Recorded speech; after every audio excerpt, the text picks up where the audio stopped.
lebih enak dengan beliau ini. Baik teman-teman, terima kasih kepada teman-teman juga yang sudah sempat hadir malam ini di balik kesibukannya, baik menyusun tesis maupun aktivitas di pekerjaan.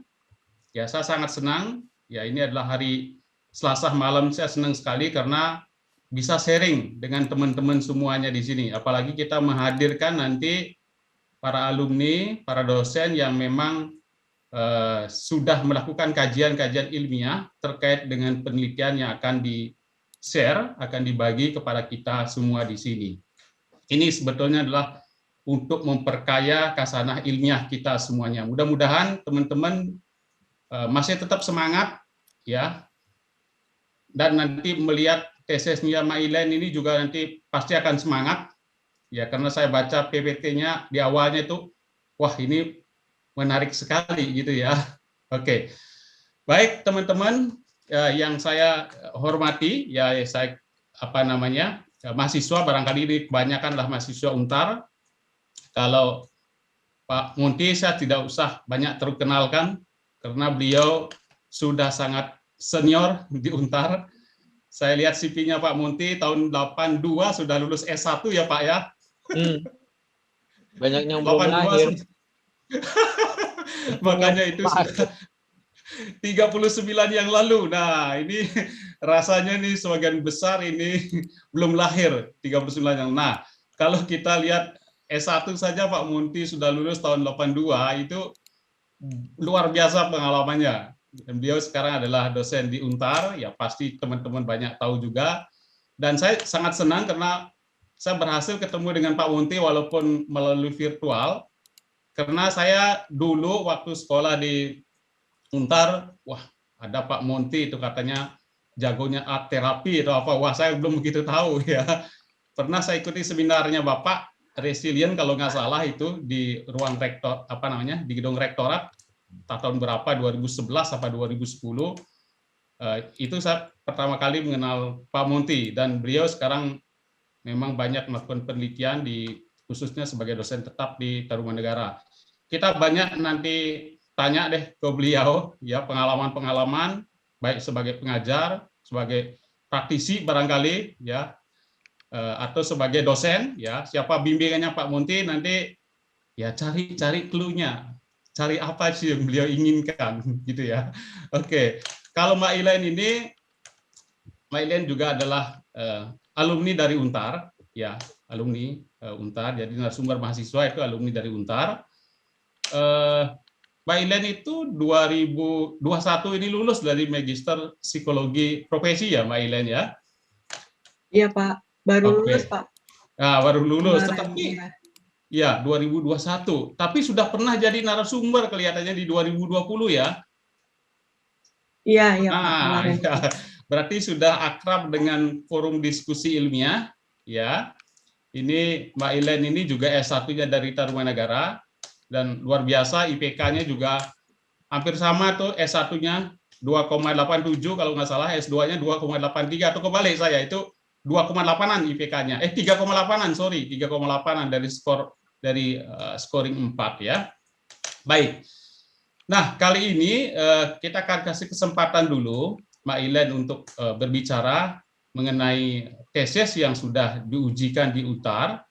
Itu judulnya sangat sederhana, dan kalau di awal kita lihat judul ini apa ya, seperti judulnya itu adaptasi alat ukur 7 up 7 down inventory pada individu dengan gangguan bipolar di Indonesia. Saya kok pertama kali melihat judul ini, kok ini bisa dilakukan penelitian ya, 7 up 7 down, karena tahun 80-an itu barangkali Pak Munti tahu itu, kalau nggak salah 7 up itu mereknya minuman apa gitu dulu ya. Mungkin teman-teman sebagian nggak begitu tahu ini. Dulu saya tahu minuman soda 7 up begitu. Nah, ini kita nggak tahu nih yang dikaji, yang diadaptasi ini sama Mbak Ilen dan bimbingannya dari Pak Munti itu adalah adaptasi alat ukurnya. Ya. Tetapi judulnya begitu sederhana, idenya menurut saya sangat sederhana, tetapi kalau ditelusuri lebih dalam, itu luar biasa ya. Sumbangannya terhadap praktisi, sumbangannya terhadap akademisi, ya itu luar biasa karena berhasil mengadaptasi alat ukur yang nanti Mbak Ilen akan banyak ceritakan nanti, Mbak Ilen ya. Oke, teman-teman dan para narasumber, ya saya tidak banyak berbicara seperti biasa. Kita akan kasih kesempatan Mbak Ilen untuk menyajikan nanti PowerPoint-nya. Setelah itu kalau ada nanti tambahan dari Pak Monty, ya memperkaya kita lagi. Pak Monty bukan hanya sekedar kita bidang kajiannya Mbak Ilen saja, ada hal-hal lain lagi terkait dengan teknik-teknik, misalnya bisa di-share kepada kami semua di sini, Pak. Baik, teman-teman, silakan Mbak Ilen bisa presentasikan dulu, sajikan dulu. Mbak Ilen mau sendiri atau dibantu Mas Bro Sani? Boleh saya yang share aja ya Pak ya? Oke, boleh Mbak, boleh. Oke, baik. Saya izin share screen ya Pak.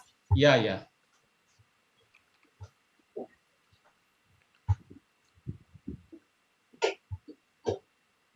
Oke, good, sudah. Oke.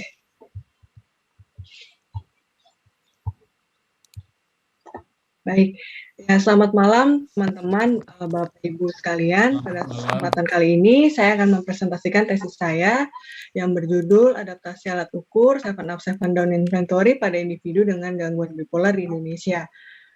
Pada saat itu saya dibimbing oleh Pak Monty dan Ibu Rita.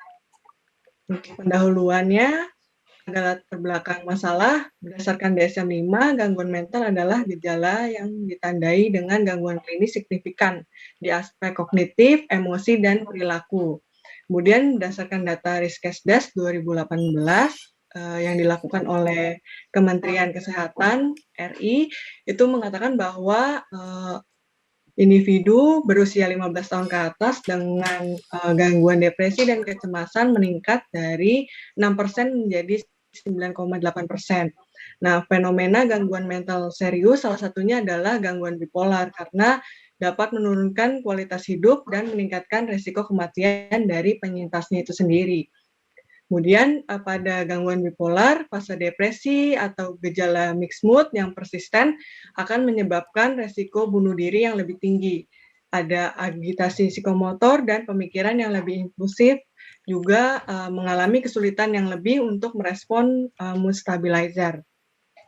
Pada gangguan bipolar ini juga tingkat percobaan bunuh diri dan bunuh dirinya dalam skala internasional maupun dari Indonesia itu cukup lebih tinggi dibandingkan dengan gangguan mental lainnya atau dari populasi umum. Sayangnya di Indonesia sendiri dan di dunia, gangguan bipolar ini tidak diketahui dan tidak terdiagnosis dengan benar hingga 8-10 tahun setelah konsultasi pertama kali. Karena gangguan bipolar ini tumpang tindih dengan gangguan lain, khususnya dengan MDD, Major Depressive Disorder. Kemudian untuk gangguan bipolar ini juga kalau misalnya salah terdiagnosis, antidepresan yang diberikan biasanya intervensi obat itu sangat sedikit atau tidak ada pengaruh pada fase depresi dalam gangguan bipolar.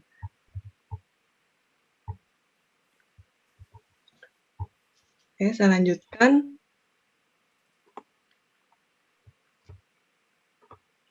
Oke, nah oleh karena itu diagnosis yang tepat sangat penting.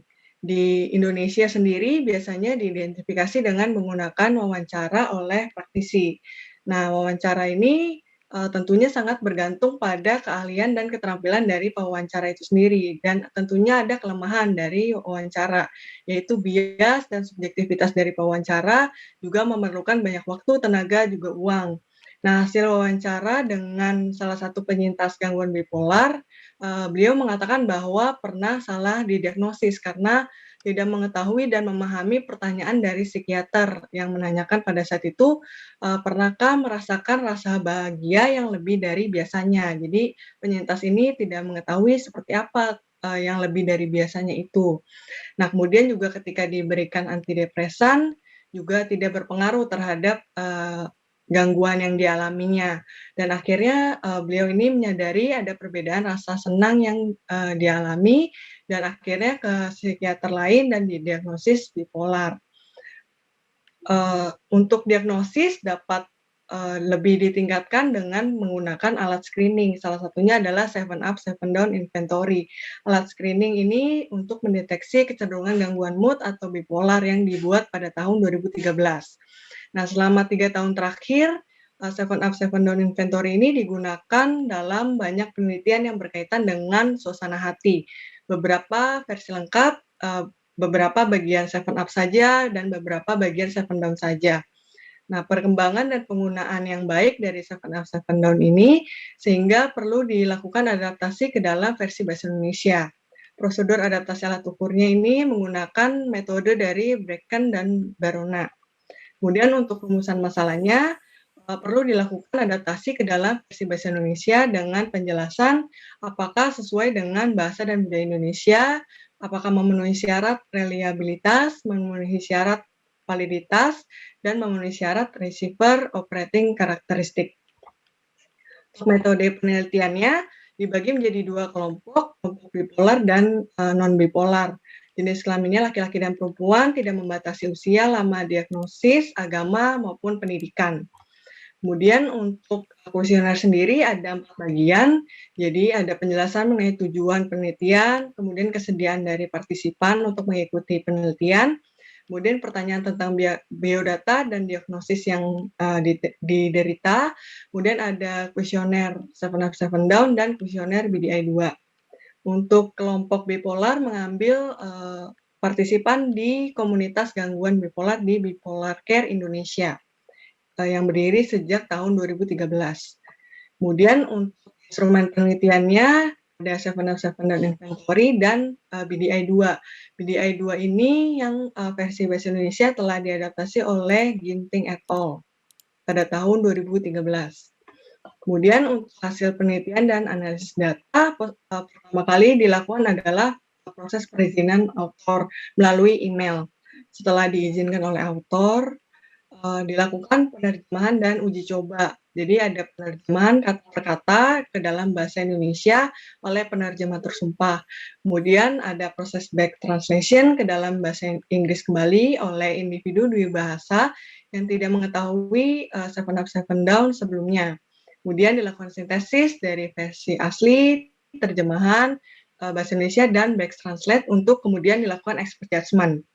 Untuk expert judgment-nya sendiri ini ada 3 pakar, yaitu 2 orang yang memiliki gelar doktoral di psikologi klinis, kemudian 1 orang psikiater yang telah berpraktik lebih dari 5 tahun. Kemudian ada finalisasi tata bahasa oleh Pak Monty. Kemudian untuk uji cobanya dilakukan ke 24 partisipan, 12 bipolar dan 12 non-bipolar. Kemudian pada bagian akhir kuesioner juga meminta pendapat mengenai kejelasan alat ukur. Kemudian dari uji beda didapatkan bahwa ada perbedaan signifikan antara mania dan depresi dari partisipan dengan gangguan bipolar dan non-bipolar. Untuk analisis butirnya juga masing-masing butir memiliki korelasi item total lebih dari 0,3. Setelah itu dilakukan reliabilitas konsistensi internal lebih dari 0,7. Oleh karena itu tidak perlu dilakukan revisi kembali terhadap butir-butir dan kuesioner pun telah siap untuk disebarkan pada data field. Untuk pengujian psikometrikanya pada data field ditemukan 209 partisipan. Untuk yang pertama dilakukan analisis butir dan hipotesis pertama diterima bahwa analisis butir lebih dari 0,3 pada setiap butirnya. Kemudian untuk pengujian reliabilitas menggunakan Cronbach alpha, koefisiensi reliabilitasnya lebih dari 0,7. Oleh karena itu hipotesis 2 juga diterima.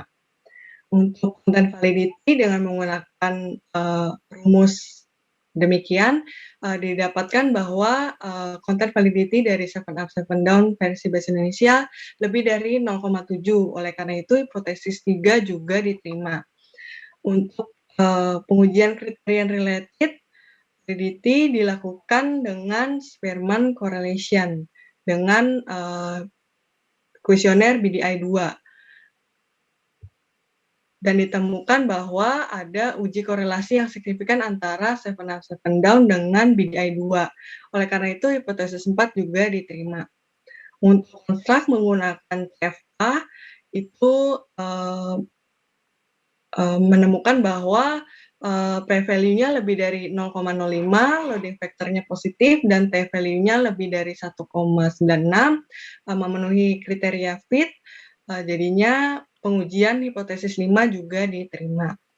Untuk distinct group evidence, karena uji normalitasnya menunjukkan bahwa data tersebar tidak normal, maka menggunakan non-parametrik, jadinya menggunakan Mann-Whitney test.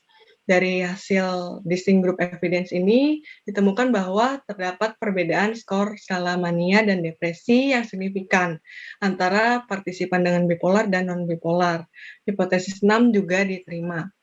Kemudian dilakukan juga ROC itu untuk melihat spesifisitas dan sensitivitasnya. Ditemukan bahwa area under curve-nya lebih dari 0,8, oleh karena itu hipotesis 7 juga diterima. Diskusi, saran, dan kesimpulan untuk kelebihannya, penelitian ini menggunakan penerjemah tersumpah, ada evaluasi pakar, dan evaluasi psikometrika yang cukup lengkap. Kemudian untuk kekurangannya dari penelitian ini adalah pengujian reliabilitas hanya terbatas Krohn-Balfa, kemudian juga pengujian validitas berdasarkan kriteria belum menggunakan alat ukur pembanding yang serupa. Untuk saran, manfaat teoritisnya dapat menggunakan tes reliability selain dari internal konsistensi, kemudian juga menggunakan alat ukur pembanding lain, dan menambah jumlah partisipan untuk menambah kemampuan generalisasi, juga perbandingan dengan partisipan MDD. Untuk manfaat praktisnya, sumbangan alat screening untuk praktisi atau peneliti, kemudian juga dapat dijadikan pertimbangan berupa referensi kuantitatif, khususnya untuk menilai apakah klien menderita gangguan bipolar. Kemudian juga membuat penanganan menjadi lebih efektif dan efisien. Demikian presentasi dari saya. Terima kasih. Oke, baik. Terima kasih Mbak Ilen. Presentasinya padat gitu ya. Dan barangkali juga nanti teman-teman yang suka dengan alat ukur ya bisa lebih nanti ditanyakan kepada narasumber. Pak Munti, Pak, ada tambahan Pak, pencerahan Pak, barangkali terkait dengan ini Pak. Sebelum saya kemukakan berbagai hal, saya mau mengucapkan selamat datang bergabung kepada Profesor Dr. Samsunuyati Marat. Ibu Marat ada di sini. Prof Marat, ya, Prof Marat, terima kasih. Selamat malam Ibu. Iya, iya. Dan ada Pak Erik, pakar statistik. Ini yang mungkin nanti bisa memberikan masukan-masukan juga. Begini, kita di Indonesia ini memang masih sangat kekurangan perangkat yang layak pakai. Perangkat evaluasi psikologi yang kita gunakan itu sebetulnya sudah cukup lama dan banyak yang tidak mengalami adaptasi. Kita mengenal perangkat seperti Stanford Binet, Wechsler, dan lain-lain. Itu sudah dari tahun-tahun berapa, bahkan kita masih menggunakan seperti misalnya yang dikenal sebagai tes Warteg. Itu yang ada 8 gambar. Di luar negeri udah nggak pernah dipakai itu. Kita masih pakai. Maklumlah ini di negara kita masih ada becak di mana-mana. Sementara di luar negeri itu cuma untuk hiburan aja gitu. Warteg ini digunakan terakhir tahun 1947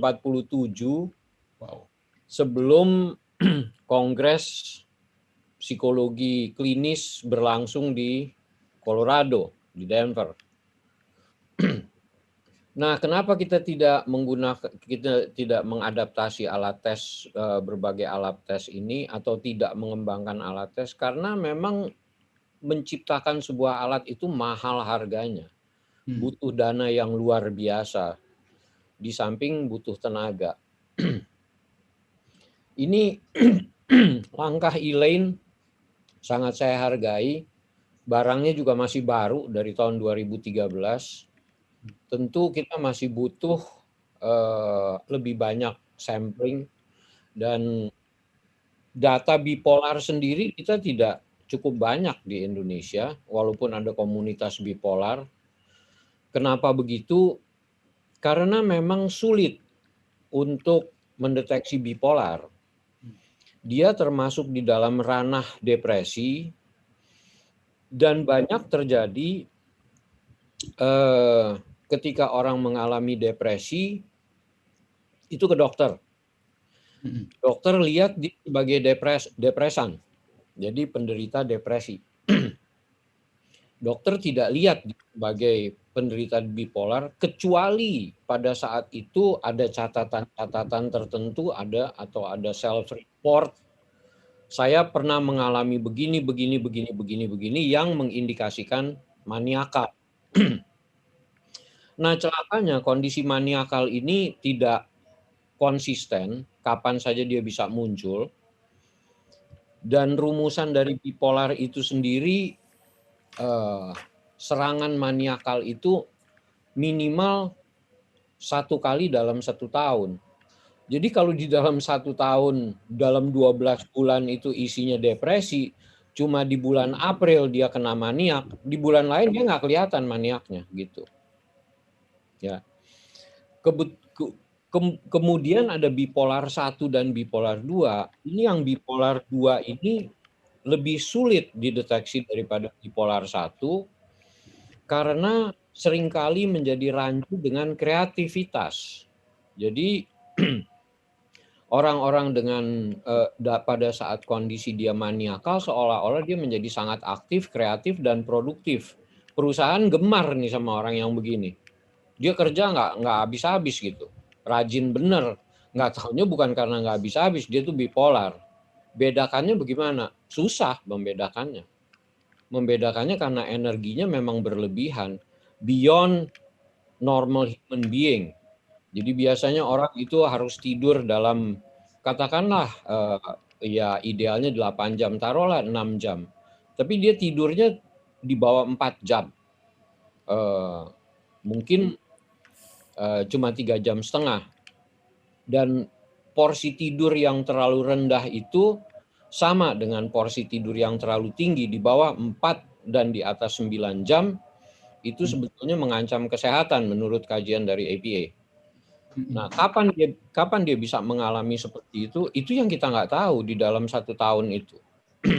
Jadi kalau kebetulan dia frekuensinya terjadi berulang kali, mungkin mudah dideteksi, tapi kalau dia frekuensi tidak berulang kali, sulit dideteksi kapan waktunya gitu.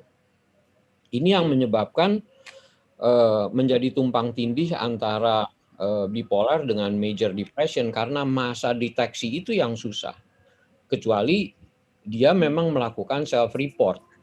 Masalah dalam self-report, orang itu mereportnya benar apa bohong. Karena kadang-kadang juga dia, kalaupun dengan skala, dia tidak bisa murni kita kontrol. Betulkah Anda mengalami ini? Apakah Anda mengalami hal tersebut? Kalaupun dia mengalami, belum tentu dia bilang iya gitu.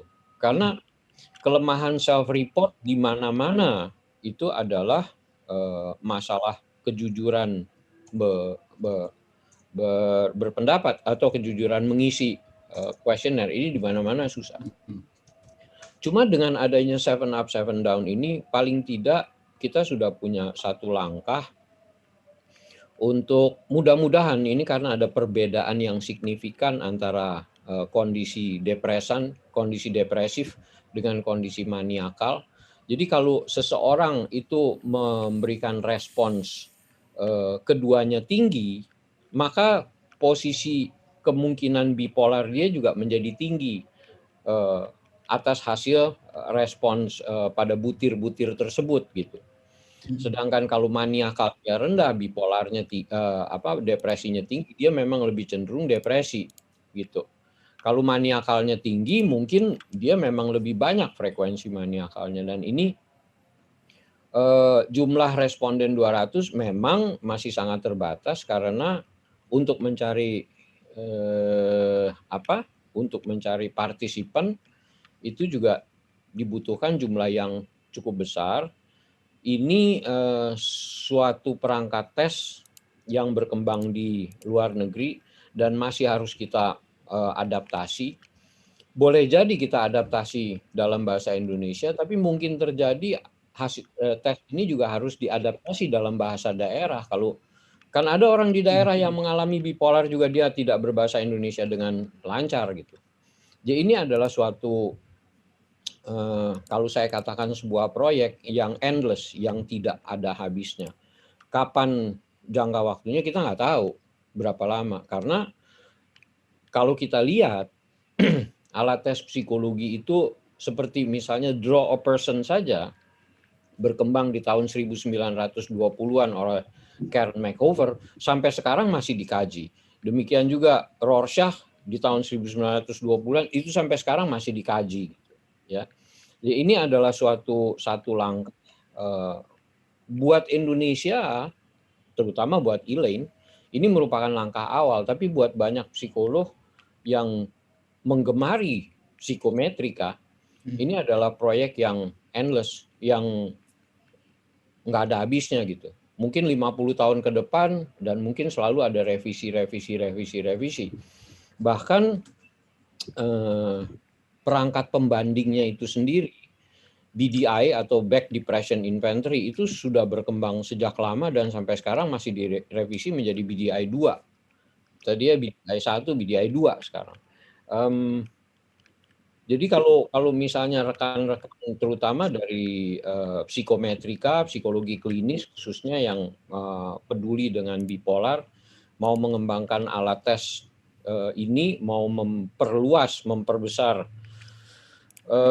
sampling sehingga dia lebih memenuhi syarat dengan power samplingnya. Kita nggak tahu populasi bipolar di Indonesia berapa, dan kita mesti hitung dulu power samplingnya berapa, itu mungkin akan memberikan hasil yang lebih akurat di kemudian hari. Saya pikir komentar saya segitu dulu. Mungkin kalau ada masukan, pertanyaan, himbauan dan lain sebagainya, silakan. Baik, Pak Monty, terima kasih banyak Pak ya pencerahannya terkait dengan bipolar tadi. Jadi kalau teman-teman mau bertanya, boleh langsung, akan lebih bagus dijelaskan sekalian dieksplor maksudnya seperti apa ya. Tetapi boleh juga teman-teman bertanya melalui chat ya, chat room ini. Ini sudah ada pertanyaan satu dari Mbak Indah ini. Ya. Selamat malam Kak Elin. Kak Elin, alumni Kakak Elin ya. Saya ingin bertanya nih, melihat alat ukur ini mengukur gejala mania dan depresi pada penderita bipolar. Apakah alat ukur ini dapat digunakan untuk kedua tipe bipolar? Nah, mengingat pada salah satu tipe, individu mungkin bukan menunjukkan mania, melainkan hipomania. Nah, ini bisa barangkali dijelaskan Elaine ya. Atau Mbak Indah mau dieksplor lagi pertanyaannya? Masih di mute Mbak Indah? Oke, kalau tidak mau dieksplor lagi, Mbak Elaine bisa tanggapi nih Mbak Elaine terkait dengan hipomania. Jangan-jangan hipomanianya nih yang di record, deteksi gitu ya? Iya. Baik, jadi kan kalau hipomania sama mania itu beda di durasi sama intensitasnya gitu kan. Jadi kalau hipomania itu tingkat lebih rendahnya mania gitu. Jadi kalau misalnya mau menggunakan ini bisa juga, jadi nanti ketika selesai di screening seperti itu, kalau misalnya memang angkanya tinggi di keduanya, depresi dan manianya, dilakukan wawancara seperti itu. Jadi intensitasnya seperti apa, kemudian juga durasinya seperti apa gitu. Kalau misalnya memang memenuhinya hipomania dapat digunakannya diagnosisnya adalah bipolar 2 maksudnya. Ya, jadi Oke. Oke, Pak Mundi ada tambahan, Pak? Begini, 7 up, 7 down itu membedakan antara depresi dan bipolar. Gitu ya. Tapi 7 up, 7 down itu tidak membedakan bipolar 1, bipolar 2, apalagi bipolar 3. Oh. Bipolar 3 itu bipolar gara-gara obat gitu. Jadi dia ada pengaruh obat dan seterusnya gitu ya. Itu tidak terbedakan. Dia cuma melihat perbedaan dia bipolar apa enggak. Karena kalau yang depresi total, dia tidak ada mania. Kalau yang bipolar, dia ada mania. Cuma manianya ini intensitasnya tinggi apa enggak begitu tinggi. Di DSM sendiri sulit membedakan antara yang mania yang 1 dan 2. Dia harus memang terbedakan durasi dan intensitas. Durasi sih kita masih bisa nanya gitu berapa lama. Biasanya kalau rentang mania 1 episode itu mencapai 10 sampai 14 hari, 2 mingguan. Nah, kalau misalnya dia durasinya kurang dari situ mungkin hipo gitu. Lalu intensitasnya dia membelanjakan uangnya sampai rugi berapa duit gitu. Tapi kan itu susah diukur yang kayak begitu. Jadi biasanya kalau untuk membedakan hipo dengan manianya lebih kepada depth interview. Begitu kita lihat orang ini punya kecenderungan bipolar, maka melalui alat tes ini ya, kita lihat oh ini ada kecenderungan bipolar, maka yang bersangkutan itu bisa kita approach untuk menjalankan proses interview sehingga bisa kita tegakkan diagnosis dia itu termasuk 1 atau 2 gitu. Kalau yang seperti apa yang 1, yang seperti apa yang 2 gitu. Kalau yang 1 kebanyakan kalau dia lagi mania tuh tidurnya aja susah itu. Nggak bisa tidur bangun ada aja yang dikerjain. Tapi kalau yang 2 dia kerjanya mungkin lebih terarah, ada sedikit produktivitas walaupun agak ngaco gitu. Ya. Gitu ya Indah. Iya. Itu Mbak Indah, artinya ini screening alat ukur ini untuk men-screening ya apa bipolar atau tidak kira-kira gitu ya. Saya tangkap tadi. Nah, oke, silakan teman-teman lain yang mau bertanya. Tadi diulas sama Mbak Ilen tadi itu adaptasi alat ukurnya. Ya, saya juga masih bertanya-tanya ya.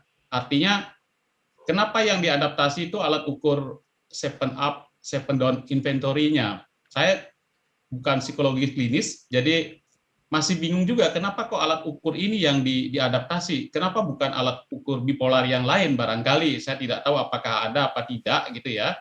Tapi ini menjadi kajiannya Mbak Ilen. Itu masih barangkali bisa dijelaskan tuh Mbak Ilen. Ya, yang pertama karena 7 up 7 down ini masih baru Pak, jadi 2013 dibuat gitu. Kemudian yang kedua 7 up 7 down ini bisa digunakan terpisah. Jadi kalau misalnya ingin mendeteksi depresi saja bisa menggunakan 7 down-nya saja seperti itu Pak. Jadi memang untuk konstruk dari alat ukurnya ini bisa digunakan terpisah. Oke. Gini Pak Made, ya, Pak. Alat tes bipolar belum ada. Ini yang baru gitu. Jadi alat tes depresi itu udah. Alat tes depresi itu back depression inventory, tapi kalau khusus bipolar itu biasanya belum ada. Ya bukannya biasanya, tadinya belum ada. Jadi ini adalah alat tes untuk mendeteksi bipolar. Dan kenapa jadi concern? Karena bipolar itu potensial suicidal. Jadi dibandingkan dengan depresinya sendiri, bipolar itu lebih potensial suicidal. Jadi kalau orang depresi, mungkin dia nggak punya energi untuk bunuh diri gitu misalnya. Tapi orang bipolar itu pada saat dia maniakal, itu dia bisa jadi melakukan bunuh diri. Contohnya Robin Williams, dia tuh bipolar. Dia unexpected gitu. Dia lama mengalami depresi, setelah itu kadang-kadang kalau dia lagi mengalami depresi. Tahu Robin Williams kan? Bintang film Robin Williams yang bisa macam-macam, yang jadi suaranya Aladin, penyihirnya Aladin. Dia main banyak sekali gitu. Main film banyak sekali. Termasuk Good Morning Vietnam itu bagus sekali dia aktingnya. Mengalami depresi, ketergantungan alkohol. Kenapa dia bisa begitu? Karena dia bipolar. Jadi pada saat dia depresi, dia minum obat, habis itu dia kemudian menggunakan alkohol, kecampur sama obat, ini jadinya kacau. Dan pada suatu saat dia mengalami maniakal itu, dia bunuh diri. Very unexpected. Tidak ada yang menduga sebelumnya. Gitu loh. Bipolar itu bisa begitu. Jadi resiko suicidalnya lumayan tinggi dibandingkan depresi mayor. Oke. Wah, menarik juga nih ya. Silakan teman-teman yang mau bertanya, silakan. Ini menarik sekali ini kajiannya ini terkait dengan klinis soalnya nih ya.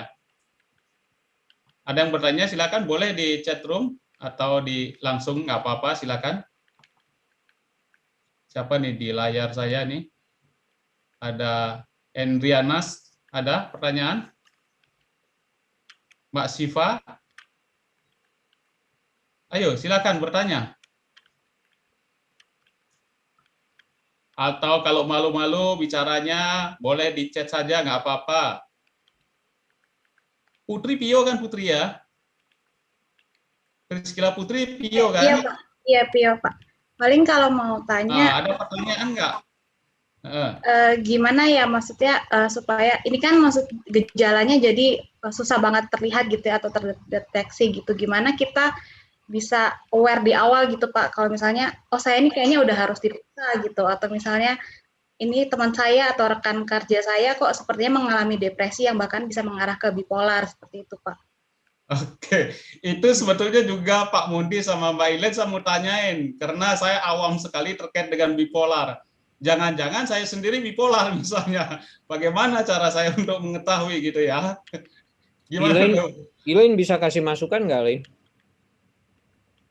Tentunya kalau misalnya udah dibilang gangguan, itu pastinya mengganggu dirinya sendiri atau mengganggu orang lain, atau jadinya nggak bisa efektif dalam pekerjaan, sekolah, maupun kegiatan sehari-harinya, seperti itu.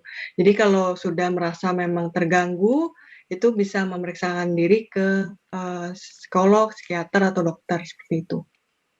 Mungkin Pak Monty ada tambahan, Pak? Begini, Pris, sekali lagi yang namanya bipolar itu berada di dalam ranah depresi. Oke ya, itu dulu. Jadi gangguan ini masuk dalam gangguan depresi. Artinya dia harus masuk ke dalam butir depresi. Dalam butir depresi itu yang paling banyaknya di dalam setahun, kebanyakan dia begitu. Kebanyakan dia depresi. Nah, apa kebanyakan dia begitu? Kebanyakan dia merasa sedih. Kebanyakan dia nggak bisa tidur, insomnia, nggak bisa tidur. Kebanyakan dia hilang nafsu makan. Lalu dengan posisi insomnianya ini, kebanyakan dia terjaga ketika orang sedang tidur. Pada saat orang tidur dia terjaga. Kebalikannya pada saat orang terjaga dia tidur, teler gitu. Ya orang tidur gitu kan. Seberapa parah kondisi ini di dalam dunia psikologi klinis, kita mendeteksi sebuah gangguan itu berdasarkan 3 hal. Durasi, intensitas, dan frekuensi. Berapa sering dia nggak bisa tidur? Ya kalau cuma sebulan sekali nggak bisa tidur nggak apa-apa. Gitu, nggak masuk ke depresi. Tapi kalau udah 2-3 minggu dia nggak tidur, seminggu 3-4 kali dia nggak bisa tidur, wah itu repot itu. Dan kalau sudah sampai 3 bulan itu parah, itu bisa ganggu jantung, nadinya berubah, gitu ya. Di dalam setahun, kalau Anda di perusahaan, Anda lihat ini orang kok mukanya murung terus, sedih terus, Ya, itu observasi tuh gejala. Jadi kita selalu kalau klinis tuh gejala perilaku. Dan makin lama dia menunjukkan apa yang ditunjukkan sebagai perilaku dekorum namanya. Dekorum itu enggak quorum. Tadinya pakaiannya benar terus lama-lama makin lusuh, makin lama makin lecek gitu. Kurang nyisir apa gitu, ya. Aspek higienisnya menurun. Itu kelihatan dalam kurun waktu setahunan gitu. Lalu, ini depresi nih, ini masuk depresi. Lalu tiba-tiba di tengah tahun depresi itu, tiba-tiba dia memunculkan perilaku, tiba-tiba dia jadi keren, tiba-tiba dia jadi talkative, tiba-tiba ini orang tadinya lagi apa namanya, lagi murung terus tiba-tiba jadi doyan ngomong gitu, kayak doyan ngomong kayak Monty dosen gitu, tau nggak? Terus kalau saya kan kepaksa disuruh sama Pak Made. Jadi ngomong melulu, terus belanja melulu. Loh, kok tiba-tiba terjadi perubahan ekstrim? Ini bipolar. Tinggal liatin aja perubahan ekstrimnya berapa lama. Kalau perubahan ekstrimnya 1-2 hari, boleh jadi dia kena obat, boleh jadi dia kena drugs. Kebanyakan alkohol, lu lagi teler, lu lagi minum lo gitu. Tapi kalau besok ketemu lagi di kantor, di dalam seminggu ini begini, 2 minggu aja dia begitu terus, bipolar. Observasi itu kelihatan. Tapi pertama dia mesti ada di ranah depresi dulu. Kalau memang dari mulanya dia udah aktif begitu, jangan-jangan dia bukan bipolar, jangan-jangan dia ADHD kali. Gitu. Gitu ya. Iya. Oke ya. Tuh, terima kasih, observasi Pak. klinis itu. Iya. Mesti diamati karyawannya Putri. Ada nggak kira-kira Pak Munti tadi bilang depresi tiba-tiba kok banyak bicara, senang minta ampun gitu ya. Nah, kalau udah begitu tinggal dikirim ke psikiater. Biasanya tapi psikiater juga nggak cepat menilai itu. Karena itu dia saya katakan, untuk menilai ini kalau kebetulan dia pergi ke psikiater, begitu dia pergi ke psikiater kondisinya depresi. Paling depresi aja. Dikasih obatnya apa? Antidepresan. Maniknya dikasih nggak? Ya enggak dong. Sampai psikiaternya nemu dia tuh manik gitu. Ya itu susahnya. Oke. Ya. Tapi Pak Monti, durasi dia merasa senang, merasa banyak bicara, berbeda dengan biasanya itu durasinya berapa lama Pak? Ada ini nggak Pak? Biasanya episode itu berlangsung 10 hari, 2 minggu. Bisa lebih. Tapi biasanya durasi itu berlangsung sekitar 10 hari. Ya semingguan lah gitu. Estimate semingguan 10 hari dia mengalami apa ya namanya? Mengalami istilahnya tuh elated emotion. Jadi emosinya berapi-api, bangkit emosinya, terus jadi hot, jadi happy lah gitu. Ini kok orang tadinya lecek terus tiba-tiba jadi happy, jadi keren, jadi apa gitu. Ya kecuali dia emang dapat rezeki baru gitu kan. Dapat undian harapan terus tiba-tiba mengalami perubahan, itu lain itu. Ini nggak dapat begitu terus tiba-tiba dia jadi mengalami perubahan perilaku. Makanya dalam psikologi klinis yang harus kita perhatikan adalah perubahan perilaku yang signifikan. Oke. Takutnya nanti Putri karyawannya dalam kondisi pandemik nggak pernah dapat bonus, beban kerjaannya banyak seperti di perusahaannya Putri. Tiba-tiba bonusnya 10 kali lipat. Wah, senang minta ampun gitu ya. Nah, karena Anda menyinggung masalah pandemik ini, saya mendapati kondisi. Jadi ada kondisi yang berdasarkan klien, ada kondisi yang berdasarkan riset di beberapa negara. Di beberapa negara tuh di Amerika, di Jepang, di Meksiko dan Latvia, bahwa kondisi COVID ini menyebabkan orang itu kan PSBB. Iya. PSBB. Di mana-mana nih PSBB. Sampai di Belanda aja timbul demo gitu PSBB. Ini banyak manusia itu makhluk sosial, gitu ya. Dan karena dia terbelenggu secara sosial, dia tiba-tiba menjadi tertekan. Stresnya ini sangat tinggi di mana-mana. Nah, kondisi ini susah. Kondisi ini susah membuat evaluasi kesehatan juga susah. Ini karena kondisi yang mendunia gitu. Ya. Mm-mm.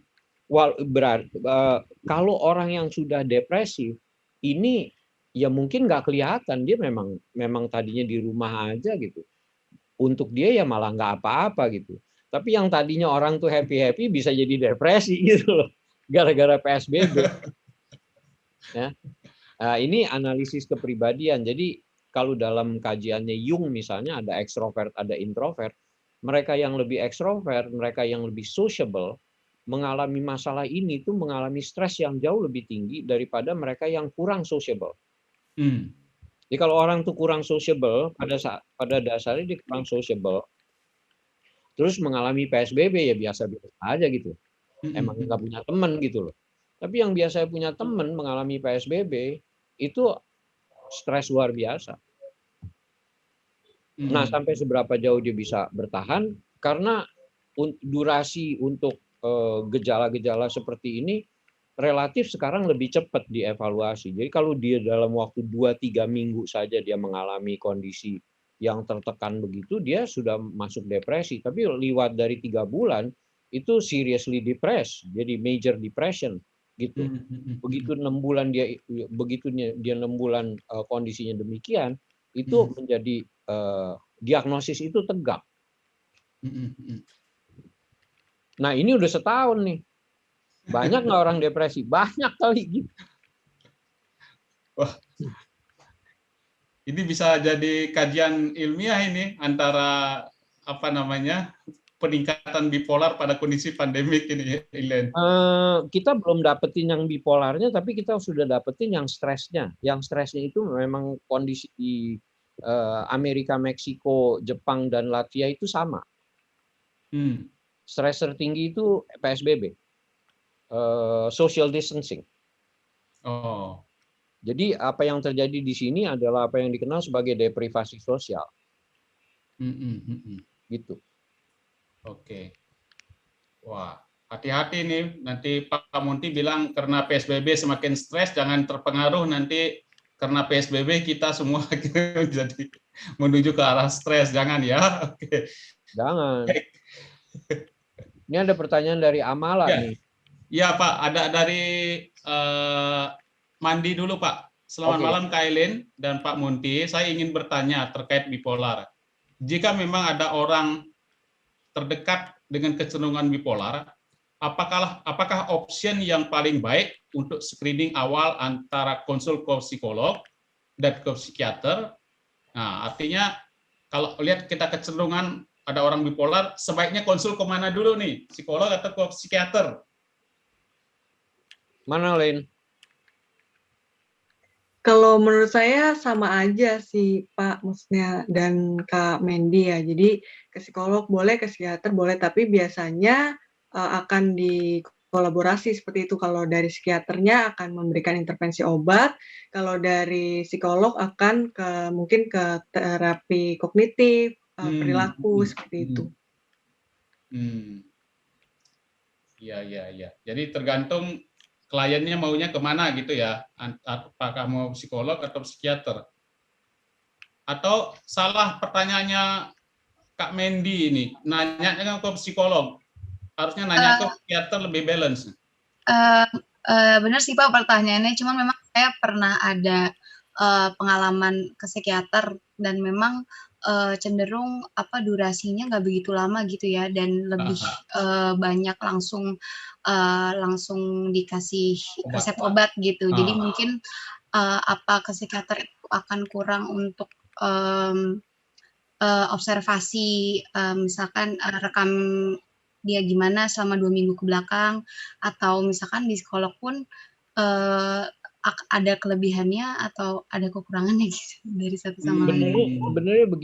Sebenarnya begini, kalau cuma nanya aja, screening mau ke psikiater sama psikolog sama aja, kan cuma nanya. Tapi kalau itu yang tadi dikatakan sama Elaine ya, kalau cuma nanya ya sama aja. Dia hasilnya akan sama. Mau ke psikiater kalau pas dia lagi nggak maniak juga nggak tahu dia bipolar. Tetap aja depresi. Indikasinya sama karena buku yang kita pakai sama. Kita pakai DSM-5 dan ICD-10 atau ICD-9. Sama itu. Tinggal lihat butirnya masuk di sini nggak. Nah, tapi waktu treatment ini nggak bisa sepihak. Jadi kalau memang dia nyata depresi maupun bipolar, dia tidak bisa ditreatment hanya oleh psikolog. Dia harus minum obat.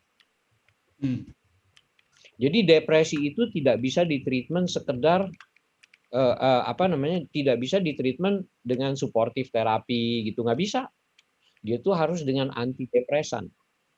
Kalau ada bipolarnya, dia mesti pakai anti-anxiety, anti-psychotic drugs-nya. Dia mesti balance. Dan itu tidak bisa juga cuma obat. Jadi mesti psikolog dan psikiater. Di satu pihak ada obat, di lain pihak dia ada terapi perilaku untuk mengendalikan perilakunya, untuk mengendalikan maniaknya ini. Bahkan dalam biosocial psychology itu juga ada terapi gizi. Jadi misalnya dia di orang-orang yang mengalami ini diminta lebih membalans makanannya itu dengan mereduksi protein hewani misalnya. Dia lebih banyak mengintake vegetables, sayuran. Tapi intake itu harus disertai juga dengan aktivitas olahraga misalnya. Karena kalau intake itu tidak disertai aktivitas olahraga, dia akan terjadi endapan saja di dalam tubuh. Dan endapan di dalam tubuh itu membuat ketidakseimbangan antara dopaminergic dengan serotonin. Jika serotoninnya rendah, dia awareness-nya turun. Gitu. Dopaminergicnya terlalu tinggi, dia jadi ngamuk gitu loh. Di satu pihak obat itu perlu, gizi itu juga perlu, terapi psikologi juga perlu. Ya. Oke, Pak Monty, terima kasih. Terus ada lagi nih. Ada Amala, Pak. Ya, silakan. Ya. Terkait dengan psikometrikanya, sepengetahuan saya, ini boleh koreksi nih, jika ingin mengadaptasi sebuah alat ukur, biasanya memakan waktu yang lama. Ya, bisa jadi setahun atau lebih, ini menurut Amalia. Dan perlu mengambil partisipan yang banyak, mungkin hingga ribuan. Yang tadi saya lihat, partisipannya Mbak Elaine ini 270 kan ya. Nah, kalau boleh sharing, mungkin boleh jelaskan bagian metode dan proses adaptasinya ini, ya. Dari hasil akhir penelitiannya Elaine, apakah berarti alat ukurnya sudah bisa dipakai di seluruh Indonesia, atau barangkali perlu dikaji lebih lanjut? Nah, itu. Karena tadi partisipannya 270, dan menurut Amala ya, ini menurut dia mengadaptasi alat ukur itu lama waktunya. Boleh Mbak Elaine jelaskan? Ya, jadi kalau untuk penelitian saya ini masih dalam penelitian awal gitu, hitungannya masih masuk ke studi awal. Jadi memang tadi kan di kekurangan penelitian juga saya mengatakan bahwa memang perlu diteliti lebih lanjut, dikaji lebih lanjut seperti itu, untuk lebih bisa digeneralisir ke di Indonesia seperti itu, Pak. Kalau untuk ribuan mungkin kalau mau bikin norma baru boleh ribuan seperti itu. Tapi kalau memang untuk penelitian awal 200 sampai 300 sudah cukup. Oke. Ya, sekedar informasi saja, Wexler Bellevue itu diawali dengan 25 orang. Tes WB. Itu 25 orang. Berkembang. Terus kemudian apa yang kita kenal sebagai mindfulness, itu ada teknik yang dikenal sebagai mindfulness, tahu kan? Yang dikembangkan oleh Jon Kabat-Zinn. Kebetulan saya dapat pelatihan langsung dari Jon Kabat-Zinn. Dia pertama kali mencobakan mindfulness itu untuk psoriasis. Psoriasis, tulisnya psoriasis itu yang ruam-ruam pada kulit karena kecemasan. Dia cuma punya 5 pasien. Jadi langkah awal ini memang demikian, dan perkembangan itu makanya tadi saya katakan ini sebagai langkah awal yang bisa ditindaklanjuti. Mari kita kembangkan ini, karena bipolar ini memang sangat concerning gitu, sangat mengkhawatirkan. Kondisi bipolar itu merupakan ancaman bagi individu yang bersangkutan, di samping juga ya bagi keluarga individu yang bersangkutan gitu. Untuk kesejahteraan mereka sangat tidak nyaman.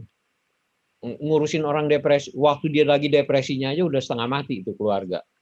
Menghadapi orang depresi diajak sini nggak mau, kan anhedonia. Anhedonia tuh nggak bisa diajak senang gitu. Ini susah bener, dibujukin nggak bisa, ini nggak bisa. Terus pada suatu saat dia nggak bisa diatur, nggak bisa tidur, kerja terus. Ini rese amat gitu.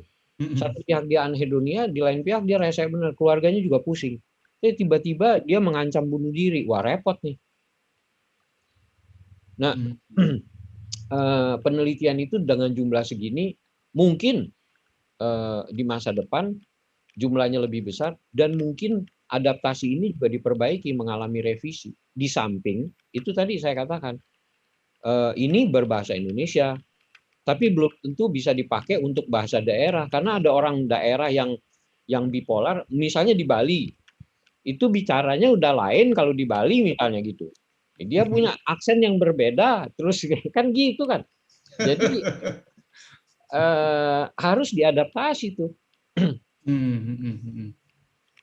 Oke. Pak Monty, kalau untuk keperluan tesis mahasiswa nih Pak, nah ada yang tertarik misalnya meneruskan penelitiannya ILEN, karena ini penelitiannya kan tadi juga Bapak sebutkan perlu partisipan lebih banyak lagi Pak. Artinya kan peluang nih untuk tesis berikutnya Pak. Kalau misalnya nih mahasiswa melakukan tesis berikutnya, adaptasinya hampir sama dengan Mailen, tapi partisipannya dibanyakin, misalnya 1000. Dimungkinkan nggak begitu Pak? Atau bagaimana Pak? Dimungkinkan dong. Jadi ini yang seringkali menjadi concern dalam penulisan karya ilmiah. Di satu pihak orang itu terbelenggu oleh apa yang dikenal sebagai etika. Seolah-olah dia melakukan plagiasi gitu. Kan penelitiannya sama. Loh tidak, ini tidak plagiasi. Makanya dia harus mencantumkan berdasarkan penelitiannya Elaine Noviani tahun sekian, didapati hasil yang sekian-sekian. Hal ini jumlah partisipannya belum memadai, juga sesuai dengan saran yang dikemukakan oleh Elaine, bahwa jumlah partisipan itu harus diperbesar, gitu ya.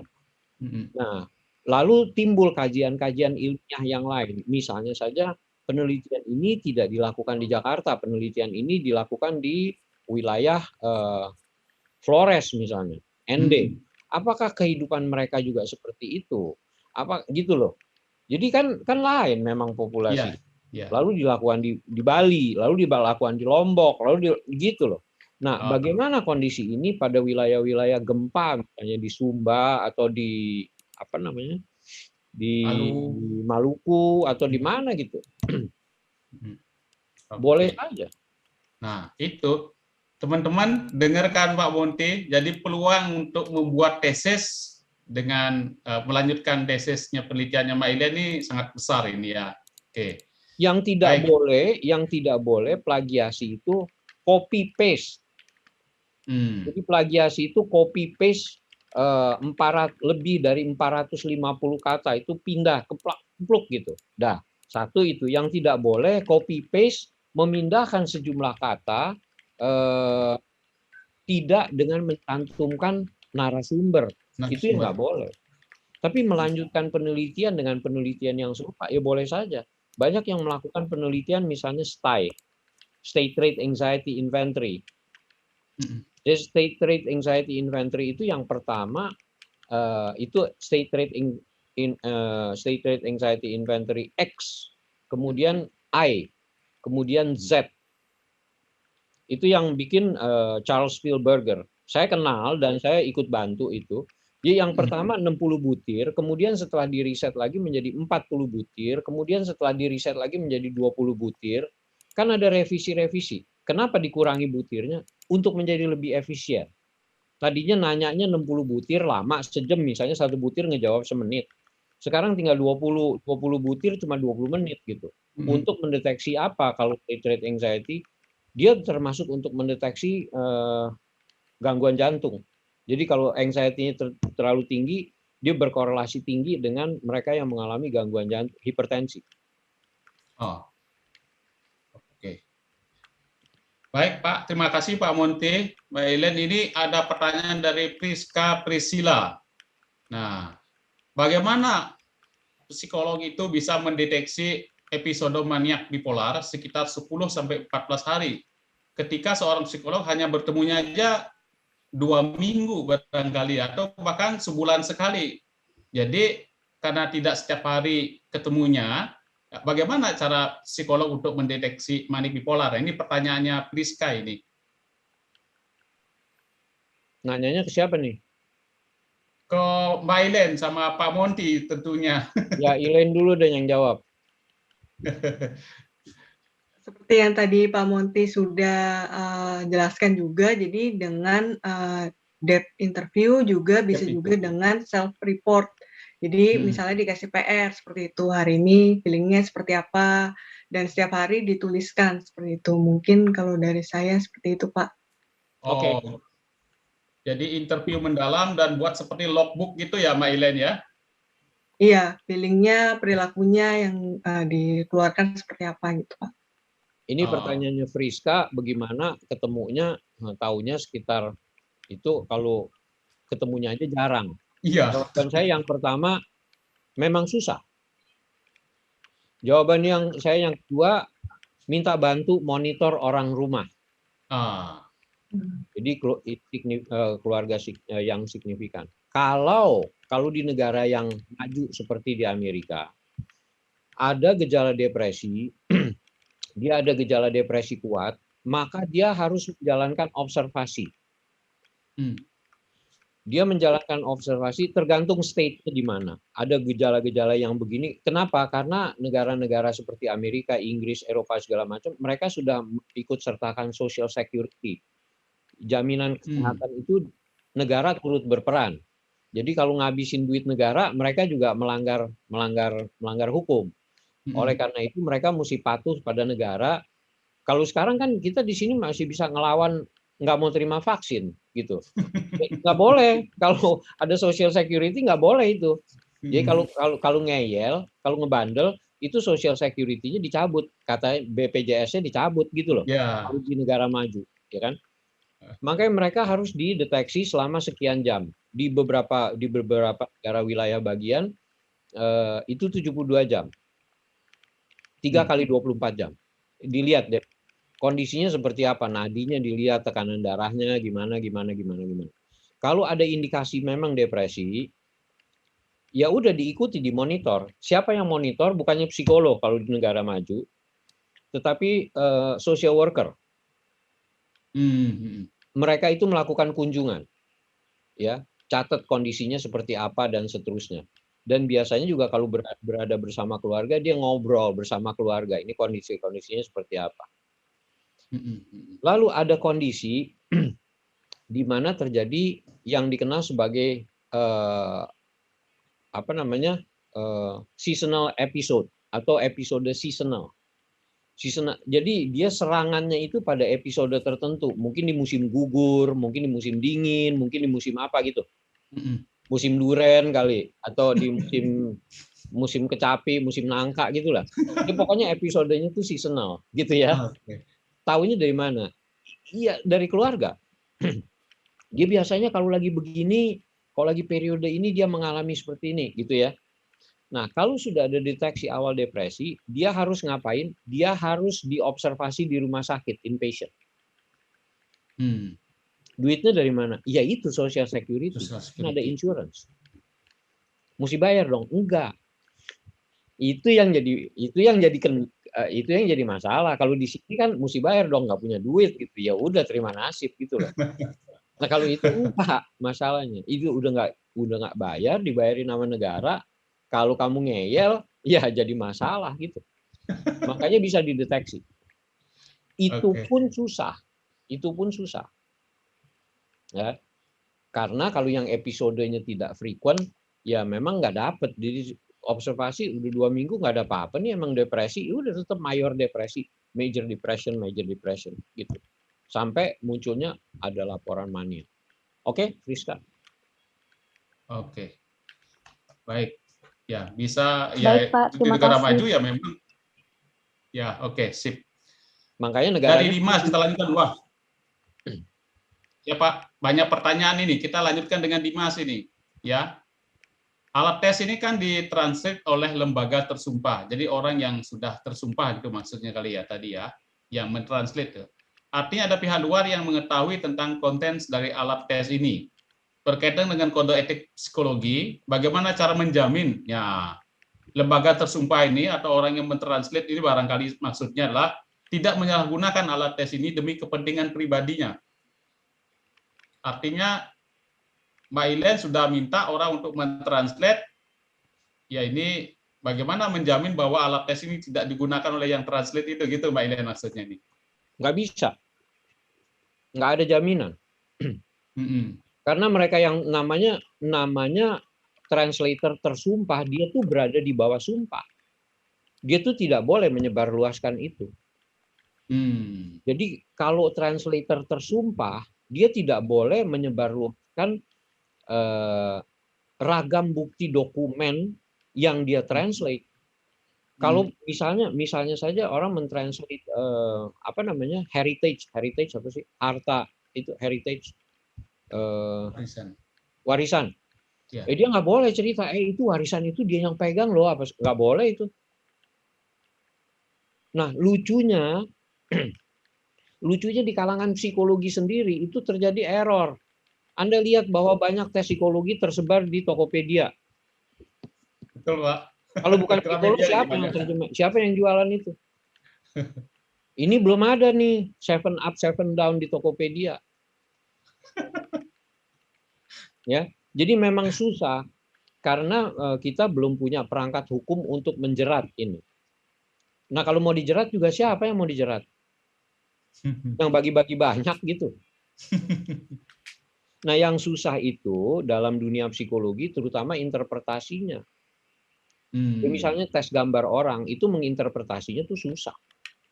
Kalau dia nggak belajar secara khusus, ngitung itu silakan aja ngitung ngaco aja nanti pokoknya gitu. Ya, oke ya, Mas Dimas. Terima kasih Pak Monty. Ini ada pertanyaan yang terlampaui barusan ada dari Eti Mulyati. Apakah halusinasi akan muncul pada individu dengan bipolar pada sedang di mania atau fase depresi? Kalau ditanya begitu mungkin iya, mungkin enggak. Enggak ada urusan gitu. Iya. Dia bipolar nggak harus halusinasi, tapi kalau ada halusinasi itu ada gangguan lain. Itu. Oke. Jadi hal yang berbeda nih Pak Munti ya, halusinasi dengan bipolar. Lain. Oke. Baik, Mbak Eti. Baik, Pak Monty, terima kasih. Adohari ini sekarang Adohari ya. Oke. Apa perbedaan antara bipolar dengan kepribadian ganda? Ya. Jadi apakah mania dan depresi dapat terjadi pada satu kurun waktu yang sama? Nah, di tengah kurangnya informasi tentang kesehatan mental pada masyarakat Indonesia, apa yang harus kita lakukan secara sederhana terhadap mereka yang telah mengalami depresi? Nah, ini pertama perbedaan antara bipolar dengan kepribadian ganda nih, Pak Monty dan Mbak Ilen. Mungkin Pak Monty, Pak, lebih expert, Pak. Oke. Ya. Gini, kepribadian ganda itu kepribadian yang utuh tapi banyak. Jadi bisa suatu saat dia menunjukkan depresi, bisa suatu saat dia menunjukkan bipolar, bisa suatu saat dia menunjukkan enggak apa-apa. Jadi kepribadiannya banyak, kepribadiannya itu utuh. Banyak. Nah, banyak kepribadian itu utuh itu artinya namanya lain-lain. Jadi satu namanya si Ahmad, yang satu namanya si Richard, yang satu namanya si Bayu. Orangnya sama. Pada saat dia dipanggil Ahmad, dia nggak kenal siapa Richard. Pada saat dia dipanggil Richard, dia nggak kenal siapa Bayu. Yang satu orangnya doyan duit, yang lain nggak doyan duit. Yang lain doyannya yang lain gitu. Nah, yang paling celaka, banyak orang yang menipu kepribadian ganda. Jadi ada orang yang serakah nih kepribadian ganda. Terus kita coba panggil dia pakai nama yang lain. Kemudian berubah kepribadiannya. Yang satu itu doyan duit gitu. Terus kita panggil kepribadian kamu yang nggak doyan duit mana? Jadi nama saya yang nggak doyan duit, nama saya Mudasir gitu. Mudasir nggak doyan duit. Suruh dia keluarin kepribadian Mudasir. Mudasir keluar. Habis itu kita tawarin dia duit. Dia masih doyan juga tuh duit. Bohong itu. Nah gitu aja. Ngerti ya? Itu bukan kepribadian ganda itu ya. Karena kepribadian ganda itu di dunia ini jumlahnya sedikit sekali. Sampai periode tahun 1990-an jumlahnya masih cuma 300-an. Cuma ini ada permainan di dalam dunia, bukannya permainan, di dalam dunia pasien psikiatri. Jadi misalnya ada psikiater atau ada psikolog yang mengatakan kamu tuh nggak boleh begini karena kamu tuh mesti punya kepribadian yang kokoh, yang kuat dan lain sebagainya gitu. Masa sama begini kamu kalah? Kamu harus kokoh. Maka dia memunculkan kepribadian yang lain. Tapi itu hanya karakter dia, orangnya masih sama. Yang satu Monty lagi depresi, yang satu Monty belajar menguasai, mengatasi depresi dia. Dipanggilnya tetap Monty juga. Begitu panggil Mon, dia nengok gitu. Kalau dia udah dipanggil Mon, dia nggak nengok, dia nanya, siapa Mon? Kamu kan namanya Mon. Bukan, nama saya Abdullah. Nah, itu error. Gitu ya. Oke. Kepribadian ganda itu harus didahului oleh proses amnesia. Tiba-tiba dia hilang.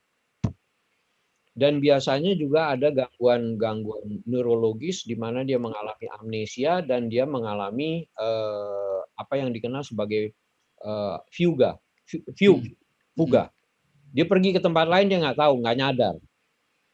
Dia pergi ke tempat lain, dia nggak nyadar, identitasnya berubah. Oke. Nah, kemudian kalau manik dan depresi dapat terjadi pada satu kurun waktu. Kurun waktu itu gimana? Pagi sore. Kalau dia setiap hari pagi sore, dia acting, itu borderline personality. Itu yang beda. Itu yang beda. Jadi kalau yang namanya manik depresif, depresi itu tadi saya katakan dia ada di ranah depresi yang panjang. Pada saat dia lagi kondisinya manik, dia nggak depresi. Tapi kalau dia lagi nggak manik, dia depresi gitu loh. Dia nggak fluktuatif tiap hari. Kalau dia fluktuatif tiap hari, dia bermain peran teatral. Acting dia Pak. Acting. Ini kepribadian B. Kepribadian B itu apa namanya, gangguan kepribadian B itu termasuk di dalamnya antisosial, histrionik, narsisistik, borderline personality, gitu. Jadi kepribadian B itu kepribadian lebay, kepribadian dramatik. Oke, jadi dia berubah-berubah, fluktuatif pagi sore. Terus di tengah kurangnya informasi, ini bagaimana mengatasi depresi ya? Apa yang harus secara sederhana mereka yang mengatasi depresi? Yang malah depresi. Mengatasi depresi itu sebetulnya langkahnya adalah jangan depresi, kan gitu kan? Sederhana kan? Gimana caranya jangan depresi? Pola hidup seimbang, bersosialisasi. Apa yang jadi masalah? Orang depresi itu segen mencari keseimbangan hidup. Dia segen depresi, bersosialisasi. Karena diajak ke sini nggak mau, diajak ke situ nggak mau. Dia tahu nggak? Tahu, tapi segen. Masalah segennya itu yang setengah mati. Jadi mesti diapain? Pertama dia seimbang, kedua dia bersosialisasi, ketiga dia mesti dapat support. Karena dia sendiri nggak bisa bangkit. Yang rese, supportnya yang nggak kuat. Jadi keluarganya sendiri nggak tahan. Gitu loh. Oke.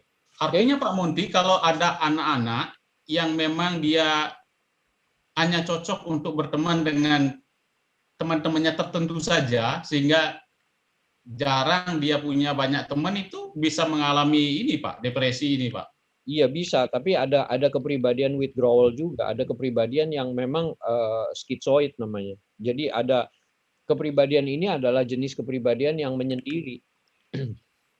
Belum tentu dia depresi, tapi dia merasa senang dirinya sendiri, lebih introvert. Introvert ya. Tapi kalau Anda tanya dari psikologi pendidikan, memang sebaiknya di dalam psikologi pendidikan itu dibangun aktivitas yang meningkatkan interaksi sosial. Jadi kegiatan-kegiatan itu social interaction, termasuk kegiatan bermain bersama, masuk ngapain bersama. Jadi banyak sekali kebersamaan. Ini akan sangat mereduksi peluang munculnya depresi. Karena mau nggak mau di sekolah itu juga terjadi orang yang disisihkan, orang yang dipinggirkan, orang yang dibully. Nah sekarang kalau dibully juga kadang-kadang nggak ada tindakan apa-apa dari sekolah. Ya namanya juga anak-anak main, biarin aja gitu. Iya. Itu yang repot. Udah belum? Oke, baik Pak, terima kasih. Pak, ini dari Mbak Devi. Ya, jika tidak salah, bipolar merupakan kelainan zat kimiawi pada saraf otak. Saat ini setahu saya pengobatan bipolar dengan terapi dan konsumsi obat-obatan yang rutin dalam jangka panjang. Jadi pengobatan bipolar itu dilakukan dengan konsumsi obat-obatan dalam jangka panjang. Apakah konsumsi obat tersebut menyebabkan efek samping pada kerusakan saraf dan otak juga di kemudian hari? Wah, ini kayaknya pertanyaan seperti tanya ke dokter ini ya. Ini Pak Monty pasti bisa jawab ini. Iya. Ya. Jadi iya. Kalau tidak salah, enggak salah. Bipolar kelainan zat kimiawi pada saraf otak. Iya, enggak salah. Ada ketidakseimbangan hormonal antara serotonin, dopamin. Ya. Dan juga di situ juga ada gangguan adrenokortikosteroid, ya. Terus kalau minum obat dalam konsumsi obat-obatan yang rutin dalam jangka panjang, ada efeknya? Ya pasti ada. Obat pilek aja ada efeknya, apalagi obat begituan gitu. Efeknya apa? Nggak tahu. Ya itu yang itu yang harus dimonitor. Ya. Apakah pengobatan terapi tersebut mendeteksi kesembuhan bukan dari pura-pura karena yang bersangkutan merupakan seorang bipolar.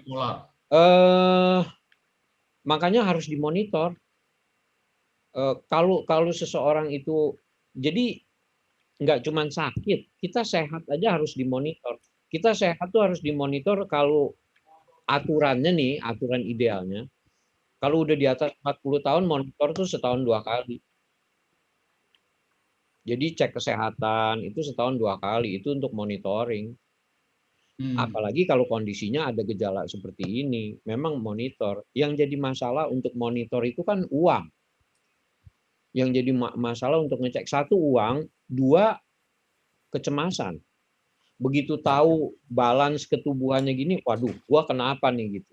Itu yang jadi repot. Dia daripada cemas, mendingan nggak usah dimonitor. Ya itu yang jadi repot.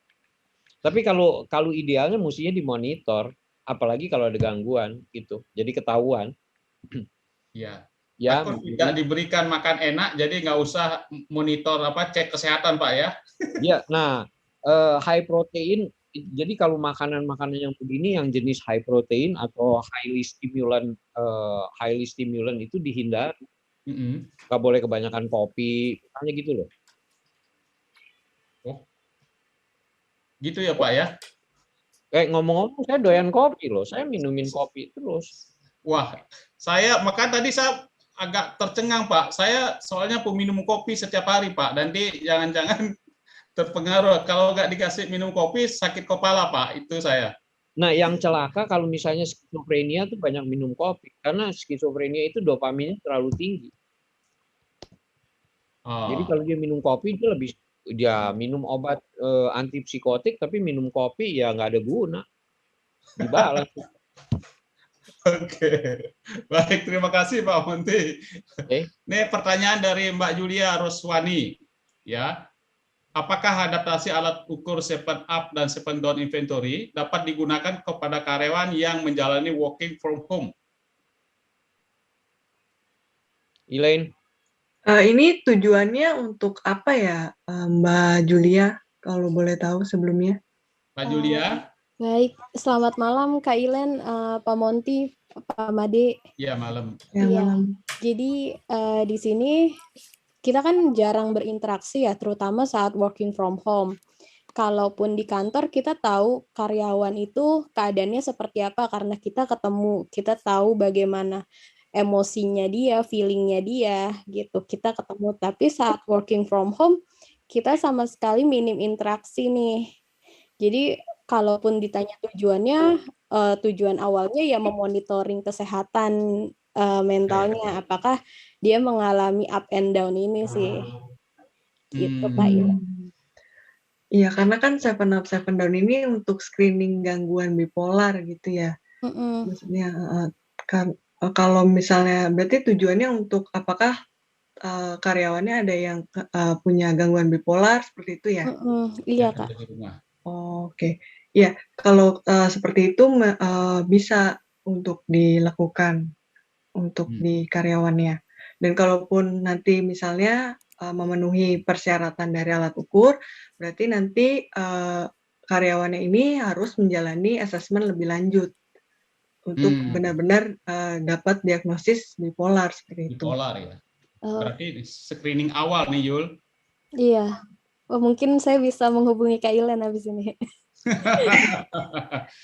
Artinya Mbak Ilen berarti alat ukur 7 Up 7 Down ini, inventory ini, itu bisa digunakan untuk semua kalangan ya. Ada syarat-syarat nggak untuk menggunakan alat ukur ini? Karena Mbak Julia kelihatannya nggak sabaran ini mau cek teman-teman yang di rumah kerjanya dibanding dengan yang di kantor ini.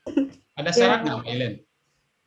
Usianya 18 tahun ke atas, Pak, karena gangguan bipolar itu onsetnya 18 tahun, seperti itu. Kemudian juga mungkin diberikannya jangan dalam antara satu tes dengan tes yang lain, jangan terlalu dekat waktunya, seperti itu. Durasi pemberian tesnya. Karena kan cukup singkat, 14 item doang gitu. Jadi mungkin orangnya bisa ingat pertanyaannya tentang apa aja gitu. Oh. Atau ada momen-momen tertentu nggak? Misalnya lebih bagus tes ini dilakukan di pagi hari sebelum aktivitas atau bagaimana? Berdasarkan penelitian sih nggak ada yang tepat sih, Pak. Oke. Baik, terima kasih Mbak Ilen ya. Jadi kita sangat terbantu nih yang dari HRD ini bisa tes karyawannya dengan 7 Up 7 Down ini. Ini ada pertanyaan dari Mas Adi Darmasap ya. Selamat malam Kak Ilen, izin bertanya, tantangan apa yang ditemui Kak Ilen dalam proses penelitian? Adakah kesulitan khusus selama proses penelitian? Wah, Mas Adi nanya ini nih terkait dengan penelitian yang Mbak Ilen lakukan, ada kesulitan-kesulitan nggak? Atau jangan-jangan Mas Adi mana? Jangan-jangan bimbingannya Pak Monty juga nih? Oke. Bukan Pak, saya bimbing Pak Raja Pak. Oh Pak Raja. Oke, silakan Mbak Ilen. Ada nggak kesulitan apa kira-kira? Ya, kalau kesulitan yang saya hadapi itu adalah menunggu izin dari autornya seperti itu. Jadi saya nunggu hampir sebulan lebih gitu. Jadi kalau saya boleh saran untuk teman-teman kalau yang mau adaptasi sebelum proposal tesis itu lebih baik langsung izin ke autornya seperti itu. Kemudian yang kedua mungkin lebih ke perhitungan-perhitungannya. Oleh karena itu saya memang perlu dibimbing oleh Pak Monty dan Bu Rita seperti itu. Pak. Karena statistiknya nih banyak ya, ada pakai alpha Cronbach, reliabilitas, validitas, wah macam-macam nih lambang-lambangnya tadi kan teman-teman bisa lihat ini. Tapi bimbingan Pak Monty dengan Bu Rita apalagi wah ini sangat cocok nih. Atau Pak Monty barangkali bisa namakan Pak, selama ini pengalaman Bapak apa kira-kira yang menjadi kendala, challenge dari mahasiswa Pak terkait dengan penelitian tesis? Kalau penulisan tesis yang kayak begini atau evaluasi psikologis memang masalah etika. Jadi kajian-kajian etika yang seringkali membutuhkan waktu yang panjang untuk diproses gitu. Sebelum etika itu keluar hasilnya, dan sekarang kalau di Tarumanegara kan nulis tesis itu ada komisi etika.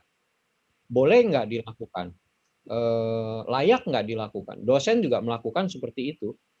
Ya, itu akan butuh waktu yang lama. supaya nanti tidak ada yang claiming misalnya, supaya ya pokoknya menghindari hal-hal yang sifatnya public claim gitu. Oke. Terkait dengan etika berarti ya itu perlu dibereskan terlebih dahulu sebelum melakukan riset. Oke, Iya, baik. kalau urusan sama pembimbing sih itu urusan interpersonal saja. Jadi kalau ada hubungan interpersonal yang cukup baik ya pembimbingnya akan selalu standby gitu loh. Ya kecuali pembimbingnya sakit, kecuali pembimbingnya berhalangan gitu.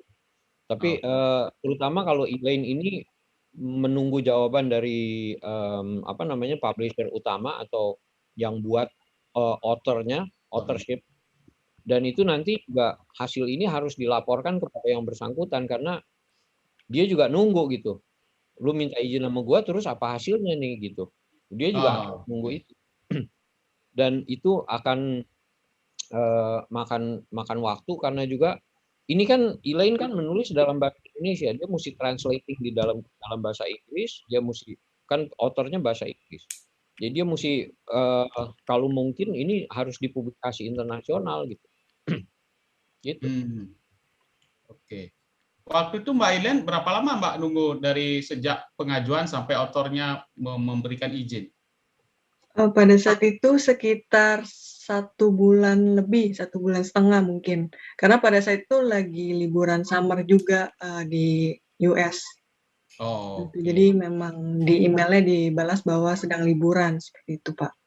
Oke, berarti dia. Amerika tuh susah kalau dia lagi liburan dia nggak mau diganggu. Ya. Oh gitu ya? Iya. Mendingan kita liburan, nanya ke saya hari Minggu juga saya jawab juga. Orang Amerika mah nggak mau. Wah, terima kasih Pak Monty itu. Pak Monty hari Minggu pun jawab tuh ya yang dapat bimbingan Pak Monty ya. Oke. Sip nih dari Mas Jordan Riyad ya. Selamat malam Kak Elaine, Pak Monty, izin bertanya sedikit. Berdasarkan informasi yang pernah disampaikan oleh salah satu teman saya yang berasal dari jurusan kedokteran yang saat ini sedang koas, khususnya di bidang psikiatri, sebagaimana dijelaskan bahwa di zaman ini terdapat medikasi yakni litium untuk meningkatkan serotonin dan mengurangi noradrenalin. Wah, ini bahasanya bahasa kedokteran ini ya. Bahkan medikasi terbaru yakni Olprod diklaim lebih minim akan risiko toksik dibandingkan litium dengan mekanisme yakni meningkatkan aksi dari GABA yang berujung pada stabilnya neurotransmisi pada pathway yang bersangkutan dengan hasil akhir yang sama layaknya litium yakni mencegah mood swings ya dan mengurangi mania. Ini pertanyaan banyak sekali pertanyaan kali yang bersangkutan hanya pergi menuju psikiatri tanpa ke psikolog. Apakah kondisi psikis subjek dapat terpulihkan dengan baik? Kebetulan saya mencatat saat teman saya sedang menjelaskan. Oh, temannya dia menjelaskan ini dia, wah ini maksudnya Mas Jordan, mana Mas Jordan nih? Mas Jordan? Pak, kalau misalnya contoh dia nggak ke psikolog gitu, hanya ke psikiater dengan tadi diberikan medikasi seperti itu, apakah kondisi psikisnya tuh bisa terpulihkan dengan baik gitu tanpa harus terapi baik kognitif atau behavior dan lainnya gitu? Terima kasih. Ditenangkan bisa. Saya jawab aja ya. Ya Pak ya. Ditenangkan bisa karena ini valproate itu adalah bentuk medikasi yang sedikit lebih ya bilang lemah bukan tapi lebih stabil daripada litium. Litium itu sebenarnya kalau litium itu dapatnya dari laut. Litium itu dari elemen kimiawi yang banyak diperoleh di laut. Dia bentuknya kayak warna perak, kayak silver. Dan dia meningkatkan serotonin. Serotonin itu adalah hormon awareness. Jadi kalau orang yang depresi, serotoninnya itu nggak mau naik. Karena dia nggak mau naik, alertness-nya, kewaspadaannya dia nggak mau naik. Naikinnya itu dia digugah dengan litium. Tapi kalau litium dia kebanyakan, itu juga mengganggu metabolisme yang lain, gitu ya. Nah, lalu dicari obat-obatan jenis yang lebih, dalam tanda petik, lebih jinak, valproat lah gitu. Dengan mekanisme yang sama meningkatkan aksi GABA. Namanya GABA itu artinya gamma butyric acid. Gamma butyric acid, dengerin aja kata acid itu asam. Begitu ada asam, dia larut. Kenapa jadi larut? Yaitu mempercepat neurotransmitter. Neurotransmitter itu sarana yang pengiriman berita. Jadi di sistem syaraf kita itu ada neurotransmitter. Begitu kita menerima satu berita, dia dikirim cepat, dikirim ke susunan syaraf pusat, dan susunan syaraf pusat itu menginterpretasi. Ketika neurotransmitter ini lelet, lemot, maka ngirim berita kayak orang bego dia gitu, neurotransmitter. Apaan tuh barusan gitu? Apaan tuh gitu. Baru dia nyampe, lama gitu loh prosesnya. Gitu ya. Kalau dikasih asam, kalau dikasih asam, dia itu kena stimulasi asam. Asam nih gitu. Makanya dia aktif gitu loh. Itu gamma butyric acid. Fungsinya tuh seperti itu kalau saya analogikan, ya. Terus kalau dia kena obat ini jadinya gimana? Ya dia naik. Tapi apakah, pertanyaan Anda, apakah subjek dapat terpulihkan dengan baik? Itu yang saya nggak bisa jawab. Untuk masa jangka waktu tertentu dia pergi ke psikiater, dia dengan obat, serotoninnya naik. Dengan serotonin naik, kondisi depresinya dia teratasi sementara, temporer.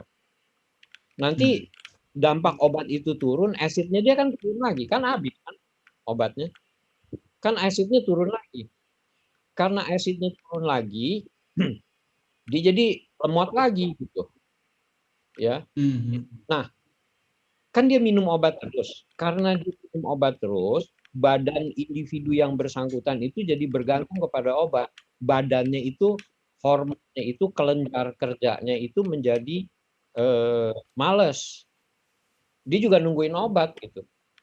Jadi kelenjar itu bekerjanya, ya kalau orang males, kalau orang manja, nggak ada yang ngurutin, dia diam aja. Sama, kelenjar juga begitu. Jadi kalau dia tidak diaktifkan, dia juga males. Begitu ada obat, dia aktif.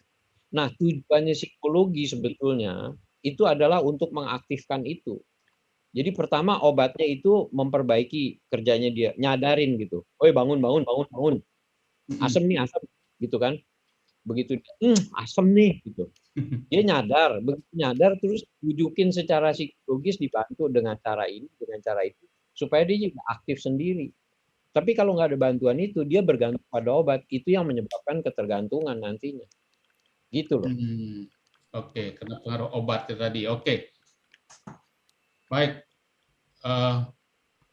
penjelasannya sudah mengarah-arah ke kedokteran ini ya. Ya itu neuropsikologi soalnya.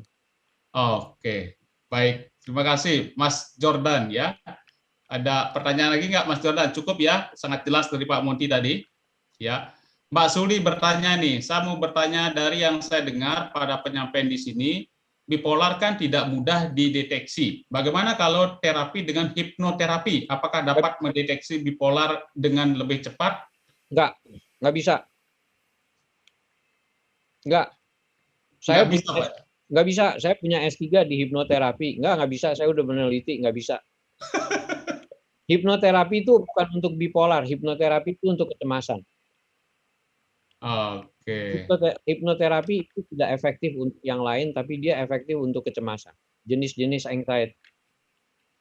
Kenapa nggak bisa, Pak Monty? Alasannya apa ya, Pak? Barangkali bisa kami tahu.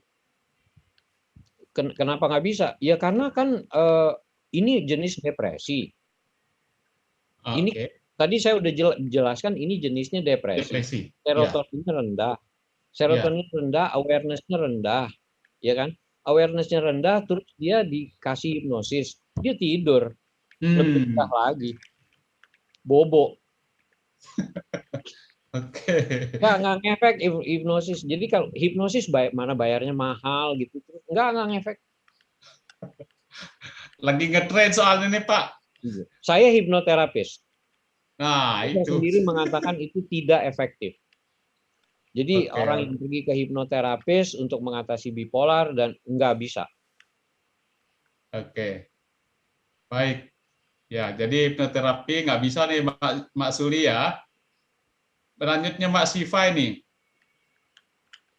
Bagaimana kasus klien yang berusia 27 tahun berhadapan dengan orang tuanya yang tidak mengizinkan klien mendapatkan penanganan oleh ahli. Sedangkan klien sudah terlanjur konsultasi ke psikiater dan didiagnosis bipolar. Maksudnya pertanyaannya apa nih Mbak Siva? Dia maunya digurah kali. Masih diruat. Mbak Siva boleh dijelaskan? Diruat atau digurah gitu. Iya Pak. Usianya 27 tahun, jadi dia bingung mau ke psikolog tapi sama orang tuanya nggak diizinin gitu. Ini jawabannya bukannya bagaimana ininya gitu. Ini jawabannya karena di negara kita tuh orang umur sampai 30, 40, 50 tahun masih bergantung kepada orang tua. Kalau di negara seperti Amerika, negara maju itu, mereka sudah punya aturan hukum. Di atas 18 tahun orang tua nggak bisa ngatur. Udah gitu aja. Makanya ada anak-anak remaja-remaja di atas 18 tahun, misalnya dia mulai ditato, terus orang tuanya protes, nggak bisa protes. Di atas 18 tahun dia mau ngapain aja boleh. Dia mau jadi bintang film porno aja nggak ada yang kelarang kok orang tuanya. Di 18 tahun itu sudah dianggap sebagai dewasa secara hukum. Dia berhak menentukan hidupnya sendiri. Nah kalau yang 27 tahun terus nggak bisa menentukan hidupnya sendiri, ya urusan dia sama orang tuanya. Gitu, dia itu mesti dibicarakan sama orang tuanya. Mungkin orang tuanya nggak punya keyakinan terhadap doktoral begitu. Iya, iya. Ya, habis gimana? Ya kita nggak bisa intervensi, itu urusan keluarga soalnya. Itu. Urusan kepercayaan ini ya. Iya, dan sebagai tenaga profesional, kita tidak punya hak untuk mengintervensi kehidupan mereka.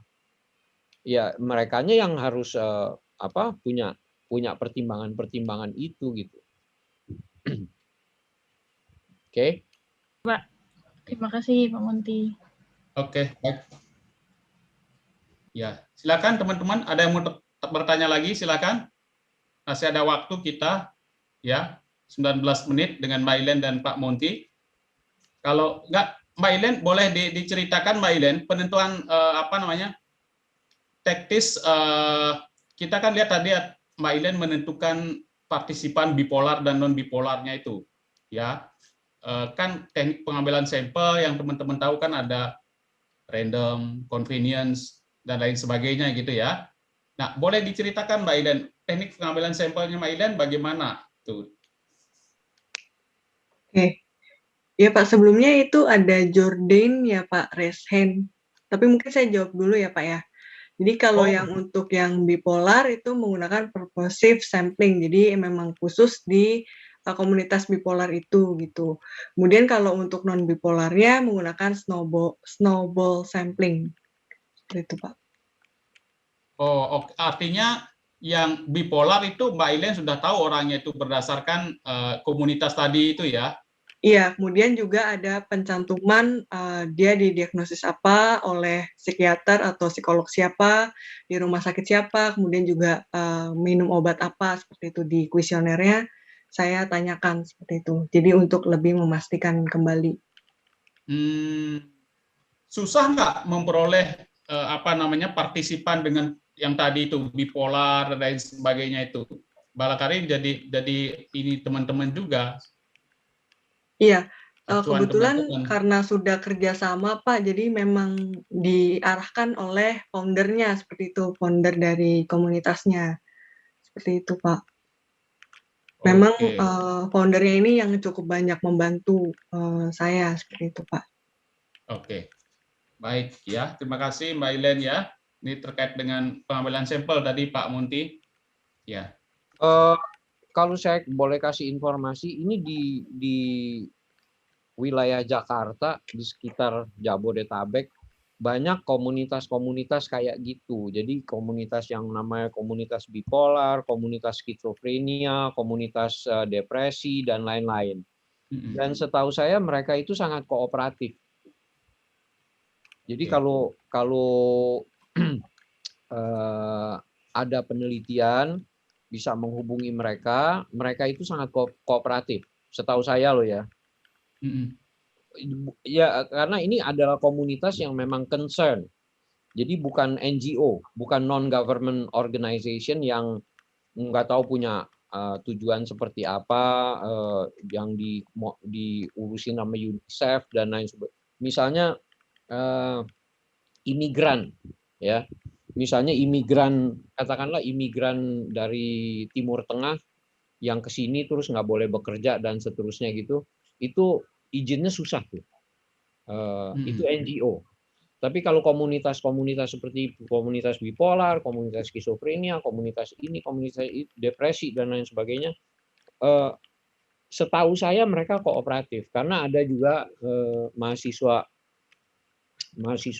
bimbingan saya dari ITB mengkaji art terapi itu ada di dalam komunitas skizofrenia. Skizofrenia komunitasnya ada dekat sini di Jakarta Timur di Gang Limo, itu aktif sekali. Mereka juga bikin kegiatan aktif. Oke, Pak, kalau di Untar Pak Monty, ini buat informasi teman-teman terutama yang klinis, itu kita sudah sering ya Pak ada kerjasama MOU atau apa dengan komunitas-komunitas itu Pak? Kayaknya ada beberapa yang memang sudah ada kerjasama. Tidak semua. Ada yang sifatnya kerjasamanya individual. Jadi mereka udah kenal ada mahasiswa yang mengambil data di sana, mereka oke gitu. Terus kalau untuk yang seperti di bagian anak juga banyak sekali. Kalau yang misalnya Yayasan Sayap Ibu itu dengan senang hati tuh buka buka peluang untuk pengambilan data dan mereka juga sangat terbuka untuk pelaksanaan terapi misalnya. Karena mereka sangat terbantu dengan data dari kita. Oke. Baik ya, teman-teman, itu informasi dari Pak Monty jadi terkait dengan kemudahan dalam mendapatkan akses data gitu ya. Oke, Jordan tadi ada ini pertanyaan lagi Jordan. Mas Jordan? Pak, selamat malam Pak Made, Kak Elaine dan Pak Monty. Saya ingin bertanya sedikit untuk pertanyaan yang tadi. Kalau misalnya kan di zaman sekarang kan eranya tuh pingin cepat ya, serba instan gitu. Klien kan pasti menuntut kecepatan, efisiensi gitu. Dan kalau bisa kan minum obat mungkin efeknya akan jauh lebih cepat tanpa harus dia berjuang menghadapi efek dari contoh kalau bipolar ya depresnya, atau dia harus aware ketika maniknya, dia harus disiplin mengikuti program terapi yang sifatnya psikologis gitu. Kalau kan obat-obatan mungkin dia lebih ke berserah ke obatnya udah selesai gitu kan. Kita sendiri bagaimana menawarkan kebaharuan gitu, nilai jualnya ke klien gitu. Bahwasanya kita ya gitulah, kurang lebih kayak gitu sih. Maksudnya pertanyaannya kita ya tuh ngapain? Kita tuh maksudnya Jordan kita ngapain? Kita sebagai psikolog kan kalau tadi kan klien pasti nuntutnya mau cepet gitu kan, mau efisien instan gitu kan. Tapi kita psikolog sendiri kan menawarkannya tuh malah harus disiplin, nurut selama program terapinya gitu. Dia tetap harus menghadapi masalahnya sendiri, menghadapi ketika dia depres, dan dia harus aware banget ketika dia mania gitu misalnya. Kan itu kan butuh perjuangan gitu. Sedangkan kalau minum obat minum obat saja kadang disiplinnya saja kurang gitu, apalagi disiplin ikutin program gitu misalnya. Mungkin ya. Terima kasih. Mau cara cepat nggak bisa. Mau cara cepat nggak bisa. Kalau durian belum mateng gimana dimakan, jadi rasanya nggak ada rasa gitu. Jadi cepat malah Pak. Iya makanya.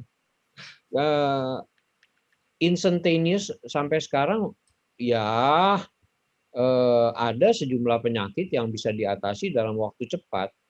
Tapi ada juga penyakit orang di sini tuh seringkali juga tidak mau melakukan antisipasi. Jadi dulu saya masih ingat, karena kebetulan keluarga saya yang memasukkan jenis obat ini dikenal sebagai antigen B. Antigen B itu digunakan oleh NASA. Dia obat tetes, diteteskan di bawah lidah untuk menahan jenis virus dan bakteri. Tapi kalau di sini orang tuh nggak laku dengan obat itu. Karena kalau belum sakit ngapain beli gituan gitu loh. Itu aja nggak mau, padahal itu untuk mencegah sakit gitu. Tungguin dulu sakit baru ke dokter, maunya diinjeksi selesai. Udah. Nah, kondisi-kondisi seperti ini dulu itu juga ditangani kan dengan tadi Jordan sendiri yang bilang. Dia ditangani dengan selenium segala macam. Itu juga beresiko tinggi, ya. Terus kemudian kita mesti ngapain? Nggak mesti ngapa-ngapain, kita kasih tahu aja terapi psikologi begini. Kalau misalnya kamu udah minum obat, kamu menjalani terapi psikologi. Tapi kalau instantaneous ya nggak bisa. Kita menawarkan program itu demikian gitu. Dan nggak bisa.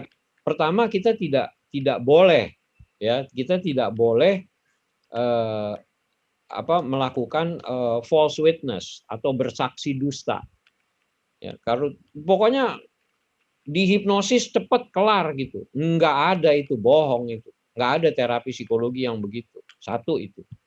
Kedua, jadi false witness itu tidak dibenarkan. Karena itu merupakan satu bentuk fraud dan itu merupakan pelanggaran etika, bahkan pelanggaran hukum. Yang kedua adalah kita harus menjelaskan secara jelas, menjelaskan secara tegas, langkahnya tuh ada seperti apa. Lalu berdasarkan kajian etika, itu yang dibuat sejak tahun 1914 oleh Benjamin Cardoso, bahwa setiap orang dewasa yang memiliki kesadaran, dia berhak menentukan apakah dia mau perlakukan tertentu atau tidak.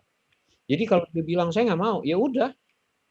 Makanya dokter juga sekarang kalau di rumah sakit, Anda masuk ke rumah sakit, Anda mesti ngisi segala macam, terus mesti tanda tangan. Kalau Anda nggak mau tanda tangan, ya udah mereka juga nggak berani bikin apa-apa. Pelanggaran hukum itu. Itu kajian etika dari Benjamin Cardoso 1914. Jadi kita harus memberikan kesaksian yang benar, not the false witness. Kita harus memberikan penjelasan seperti ini, lalu harus juga menjelaskan, misalnya orang tanya ongkosnya berapa, kita harus menjelaskan seperti itu, lalu dia berhak untuk menyepakati atau tidak. Kalau dia nggak sepakat, ya hidup dia, kita nggak bisa mengintervensi, nggak boleh. Gitu loh. Baik, kalau psikologi terus nggak bisa dong. Ya kapasitas kemampuan psikologi itu saat ini cuma segitu. Kemampuan kedokteran juga cuma segitu. Sama aja dengan sekarang dalam masalah COVID virus, itu kedokteran nggak ada yang bisa bilang bahwa begitu udah diinjeksi virus kamu tuh tahan terhadap COVID. Nggak ada ceritanya gitu. Dapat virus tapi tetap mesti pakai masker. Emang boleh kalau habis disuntik virus terus habis itu salaman cipika-cipiki? Tetap aja nggak boleh. Ya, belum bisa menjawab itu. Jadi obat-obatan untuk itu ya cuma sampai segitu, pelayanan psikologi juga cuma sampai segitu bisa. Kecuali ada mujizat, mujizat udah di luar tangan manusia. Oke, Jordan ada? Terima kasih Pak Munti atas jawabannya. Oke, baik. Atau barangkali bisa diteruskan pertanyaannya begini Pak Munti, apa kira-kira keunggulan kalau kita diminta untuk memilih, apa kira-kira keunggulan saya menggunakan fasilitas psikolog dibandingkan dengan saya menggunakan fasilitas psikiater? Fasilitas psikiater itu mengatasi gangguan bipolar dan depresi sifatnya cepat dan temporer. Oke. Ya. Ya. Dia bisa bertahan terus nggak? Enggak, begitu obatnya hilang dia akan mengalami itu lagi. Perlu bantuan psikologi. Kalau dia, saya nggak perlu bantuan psikologi, ya nggak apa-apa. Ya udah. Kalau memang dia siap dengan minum obat, terus nanti begitu obatnya habis dibeli obat lagi, obatnya habis beli obat lagi, ya udah gitu. Tapi mudah-mudahan psikiaternya itu juga menangani secara psikologis. Gitu. Karena banyak juga psikiater yang menangani itu nggak sekedar dengan obat, dia juga dengan psikoedukasi. Misalnya Dokter Darmawan itu ketua psikiater, barusan aja dokter, dan kebetulan beliau saya yang bimbing juga, dia menggunakan terapi makna hidup. Jadi pada gangguan-gangguan tertentu, apabila belum perlu dikasih obat, dia menggunakan terapi logoterapi, jenis logoterapi, menggunakan naratif gitu.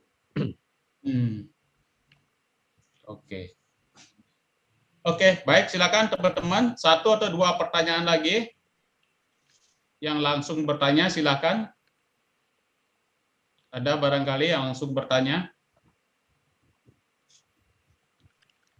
Mbak Ilen tadi pada saat Mbak Ilen alat ukurnya tadi sudah berbahasa Indonesia, ya kemudian kan diterjemahkan lagi dalam bahasa Inggris ya Mbak Ilen ya? Iya Pak, ya back kan? translation ya. Nah, itu dalam back translation itu hanya 1 orang yang mentranslate dari bahasa Indonesia ke bahasa Inggris, atau perlu 2 barangkali Pak Munti dan Mbak Ilen? Gimana itunya ketentuannya ya?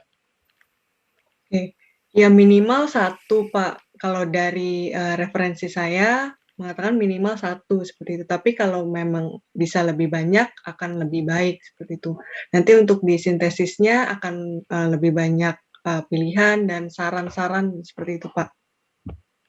Tapi kalau dari referensi saya mengatakan 1 minimal itu sudah boleh Pak gitu. Sudah boleh gitu ya? Ya.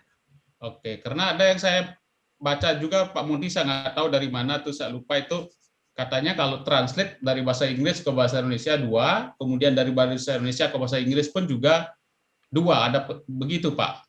Apa benar seperti itu Pak Munti?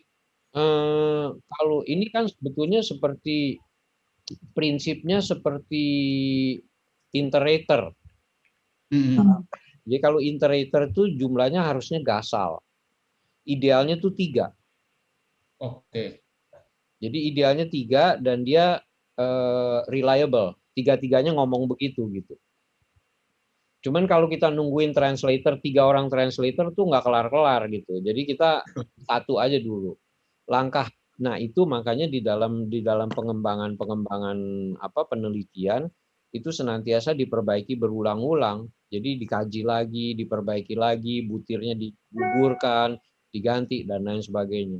Saya masih ingat waktu lagi bantu Charles Spielberger untuk mengembangkan state trait anxiety, itu kan bahasa Inggris kan. Terus kemudian disebarluaskan di Jepang. Kebetulan dekan Hiroshima University itu kenal dengan saya, dan kemudian juga dari Nagoya. Nah ini terjemahan Hiroshima sama Nagoya aja beda, gitu bahasa Jepangnya. Nah, jadi gimana? Ya, itu dicari korelasi lagi sampai terjadi satu kesepahaman satu sama lain. Itu masalahnya panjang itu kayak gituan. Lalu state trait anxiety itu juga diterjemahkan dalam bahasa Melayu. Jadi ada terjemahannya dalam bahasa Melayu. Tapi kalau Anda baca yang dalam bahasa Melayu mau dipakai dalam bahasa Indonesia, orang Indonesia pasti ngerti bacanya. Cuma jadinya lucu gitu. Sebelum dia ngisi dia ketawa dulu. Kan jadinya aneh nanti. Ya. Jadi Melayu itu ada Melayu lain, ada Melayu Sarawak, ada Melayu Pahang misalnya. Itu nanti lain. Tapi akhirnya setelah sekian lama itu terbitlah state trait anxiety. Makanya biasanya setelah sekian lama itu kemudian disatukan, terus kemudian yang punya wewenang tuh publisher. Itu sebabnya jadinya mahal. Karena proses beginiannya tuh mahal, makan waktu panjang, dan untuk ngurusi kayak begini publisher itu mesti punya kekuatan hukum sana sini. Itu yang bikin jadi mahal. Makanya beli alat tes tuh mahal. Nggak bisa main fotokopi. Itu. Kita bisa Pak fotokopi di Gramedia bisa Pak. Nah itu makanya kita bisa difotokopi di mana-mana, Tokopedia bisa jual di mana-mana gitu. Oke, baik, terima kasih Pak.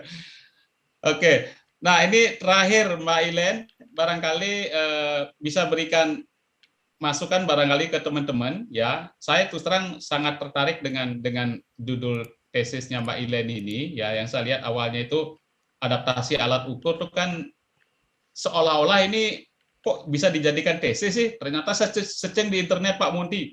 Oh, ini ada juga alat ukur resilient, ada alat ukur well-being atau apa itu diadaptasi juga, bisa jadi tesis juga gitu loh, ya. Mbak Ilen barangkali ada apa namanya untuk memacu teman-teman biar lebih banyak penelitian-penelitian seperti ini kan sangat bermanfaat bagi kita industri. Tuh Pak Monty tunjukin tuh apa tuh free linguistic language ability test. Wah. Boleh Pak ceritain tuh Pak, apa tuh Pak? Ini belum ada yang punya, ini saya dikasih langsung oleh yang bikinnya, dan yang bikinnya sudah meninggal. Jepang. Oke. Psikiater anak. Pre-linguistic language ability test. Oh. Tuh concern di situ tuh ya. Oke. Silakan Mbak Ilen dulu, ada kira-kira masukan buat teman-teman? Oke, ya mungkin yang tadi saya sudah sampaikan, kalau memang tertarik untuk adaptasi, lebih baik kalau sebelum proposal tesis, udah langsung hubungi autornya, seperti itu untuk minta izin mau diadaptasi, seperti itu. Kemudian juga jalin hubungan yang baik dengan komunitas yang ingin dituju, seperti itu. Jadi jalin komunikasi yang baik dengan foundernya, jadi kalau minta tolong, TikTok-nya enak, seperti itu. Kemudian kalau untuk adaptasi alat ukur ini dijadikan tesis, memang kalau sudah dapat datanya, kemudian di pengolahan datanya itu memang lebih mudah dan lebih cepat dibandingkan dengan misalnya tesisnya intervensi, seperti itu. Akan lebih banyak waktu, seperti itu. Tapi memang dibutuhkan banyak partisipan, banyak bimbingan dengan dosen pembimbing, juga komunikasi yang efektif dengan founder dari komunitasnya, seperti itu Pak. Oke, baik, terima kasih Mbak Ilen. Jadi persiapannya yaitu perlu benar-benar matang gitu ya dalam menyusun ini. Silakan Pak Monty, ada masukan barangkali Pak? Enggak, saya cuma temenin Ilen doang, tapi kalau lagi ditanya di luar tes ya saya yang jawab gitu kalau klinisnya. Tapi kalau ini kan temanya tema alat tes gitu. Ya. Ya, justru itu mereka kesusahan bertanya, mau bertanya statistiknya, mau bertanya apa Cronbach's-nya dan lain sebagainya, itu barangkali kesusahan. Makanya nih pertanyaan-pertanyaan sangat aplikatif dan memang bau klinisnya luar biasa kencang tadi itu. Baik Pak Monty, terima kasih banyak Pak. Bro Sani, tolong difoto dulu, didokumentasikan Bro Sani, teman-teman, supaya kelihatan wajah-wajah cantik dan wajah-wajah gantengnya, ya. Silakan dibuka kameranya dulu. Jam 9 masih harus semangat. Pak Monty aja semalam saya WA jam 11 beliau masih jawab. Terima kasih Pak. Oke, silakan Bro Sani. Pak Made, izin mungkin saya yang bantu capture ya Pak.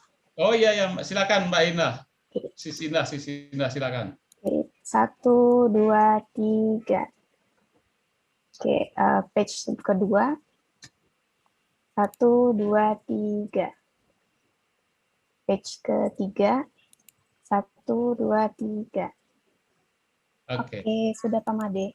Baik, terima kasih Sesinda. Sekali lagi Pak Monty, Mbak Ilen, terima kasih banyak ya pencerahannya dan kita sangat tertarik dengan topik ini. Kepada teman-teman terima kasih juga, semangat tetap, masih jam 9 nih, masih tetap semangat ini, mudah-mudahan tesisnya segera kelar. Ya hari ini kita bisa paling banyak tadi peserta adalah 62 ya. Kemarin 62, 64-an itu, jadi semakin hari mudah-mudahan kita stabil peserta. Baik, teman-teman, terima kasih. Selamat malam Pak Monty, Mbak Ilen, dan teman-teman. Sampai sini dulu. Kita lanjutkan hari Selasa minggu depan lagi. Terima kasih. Bye-bye. Terima kasih Pak. Terima kasih Pak Monty. Terima kasih Pak Monty. Terima kasih. Malam Bu. Bu Mara, selamat malam Bu Mara. Malam Bu, ya. Bu Mara semangat ini beliau. Oke, sehat-sehat selalu semua.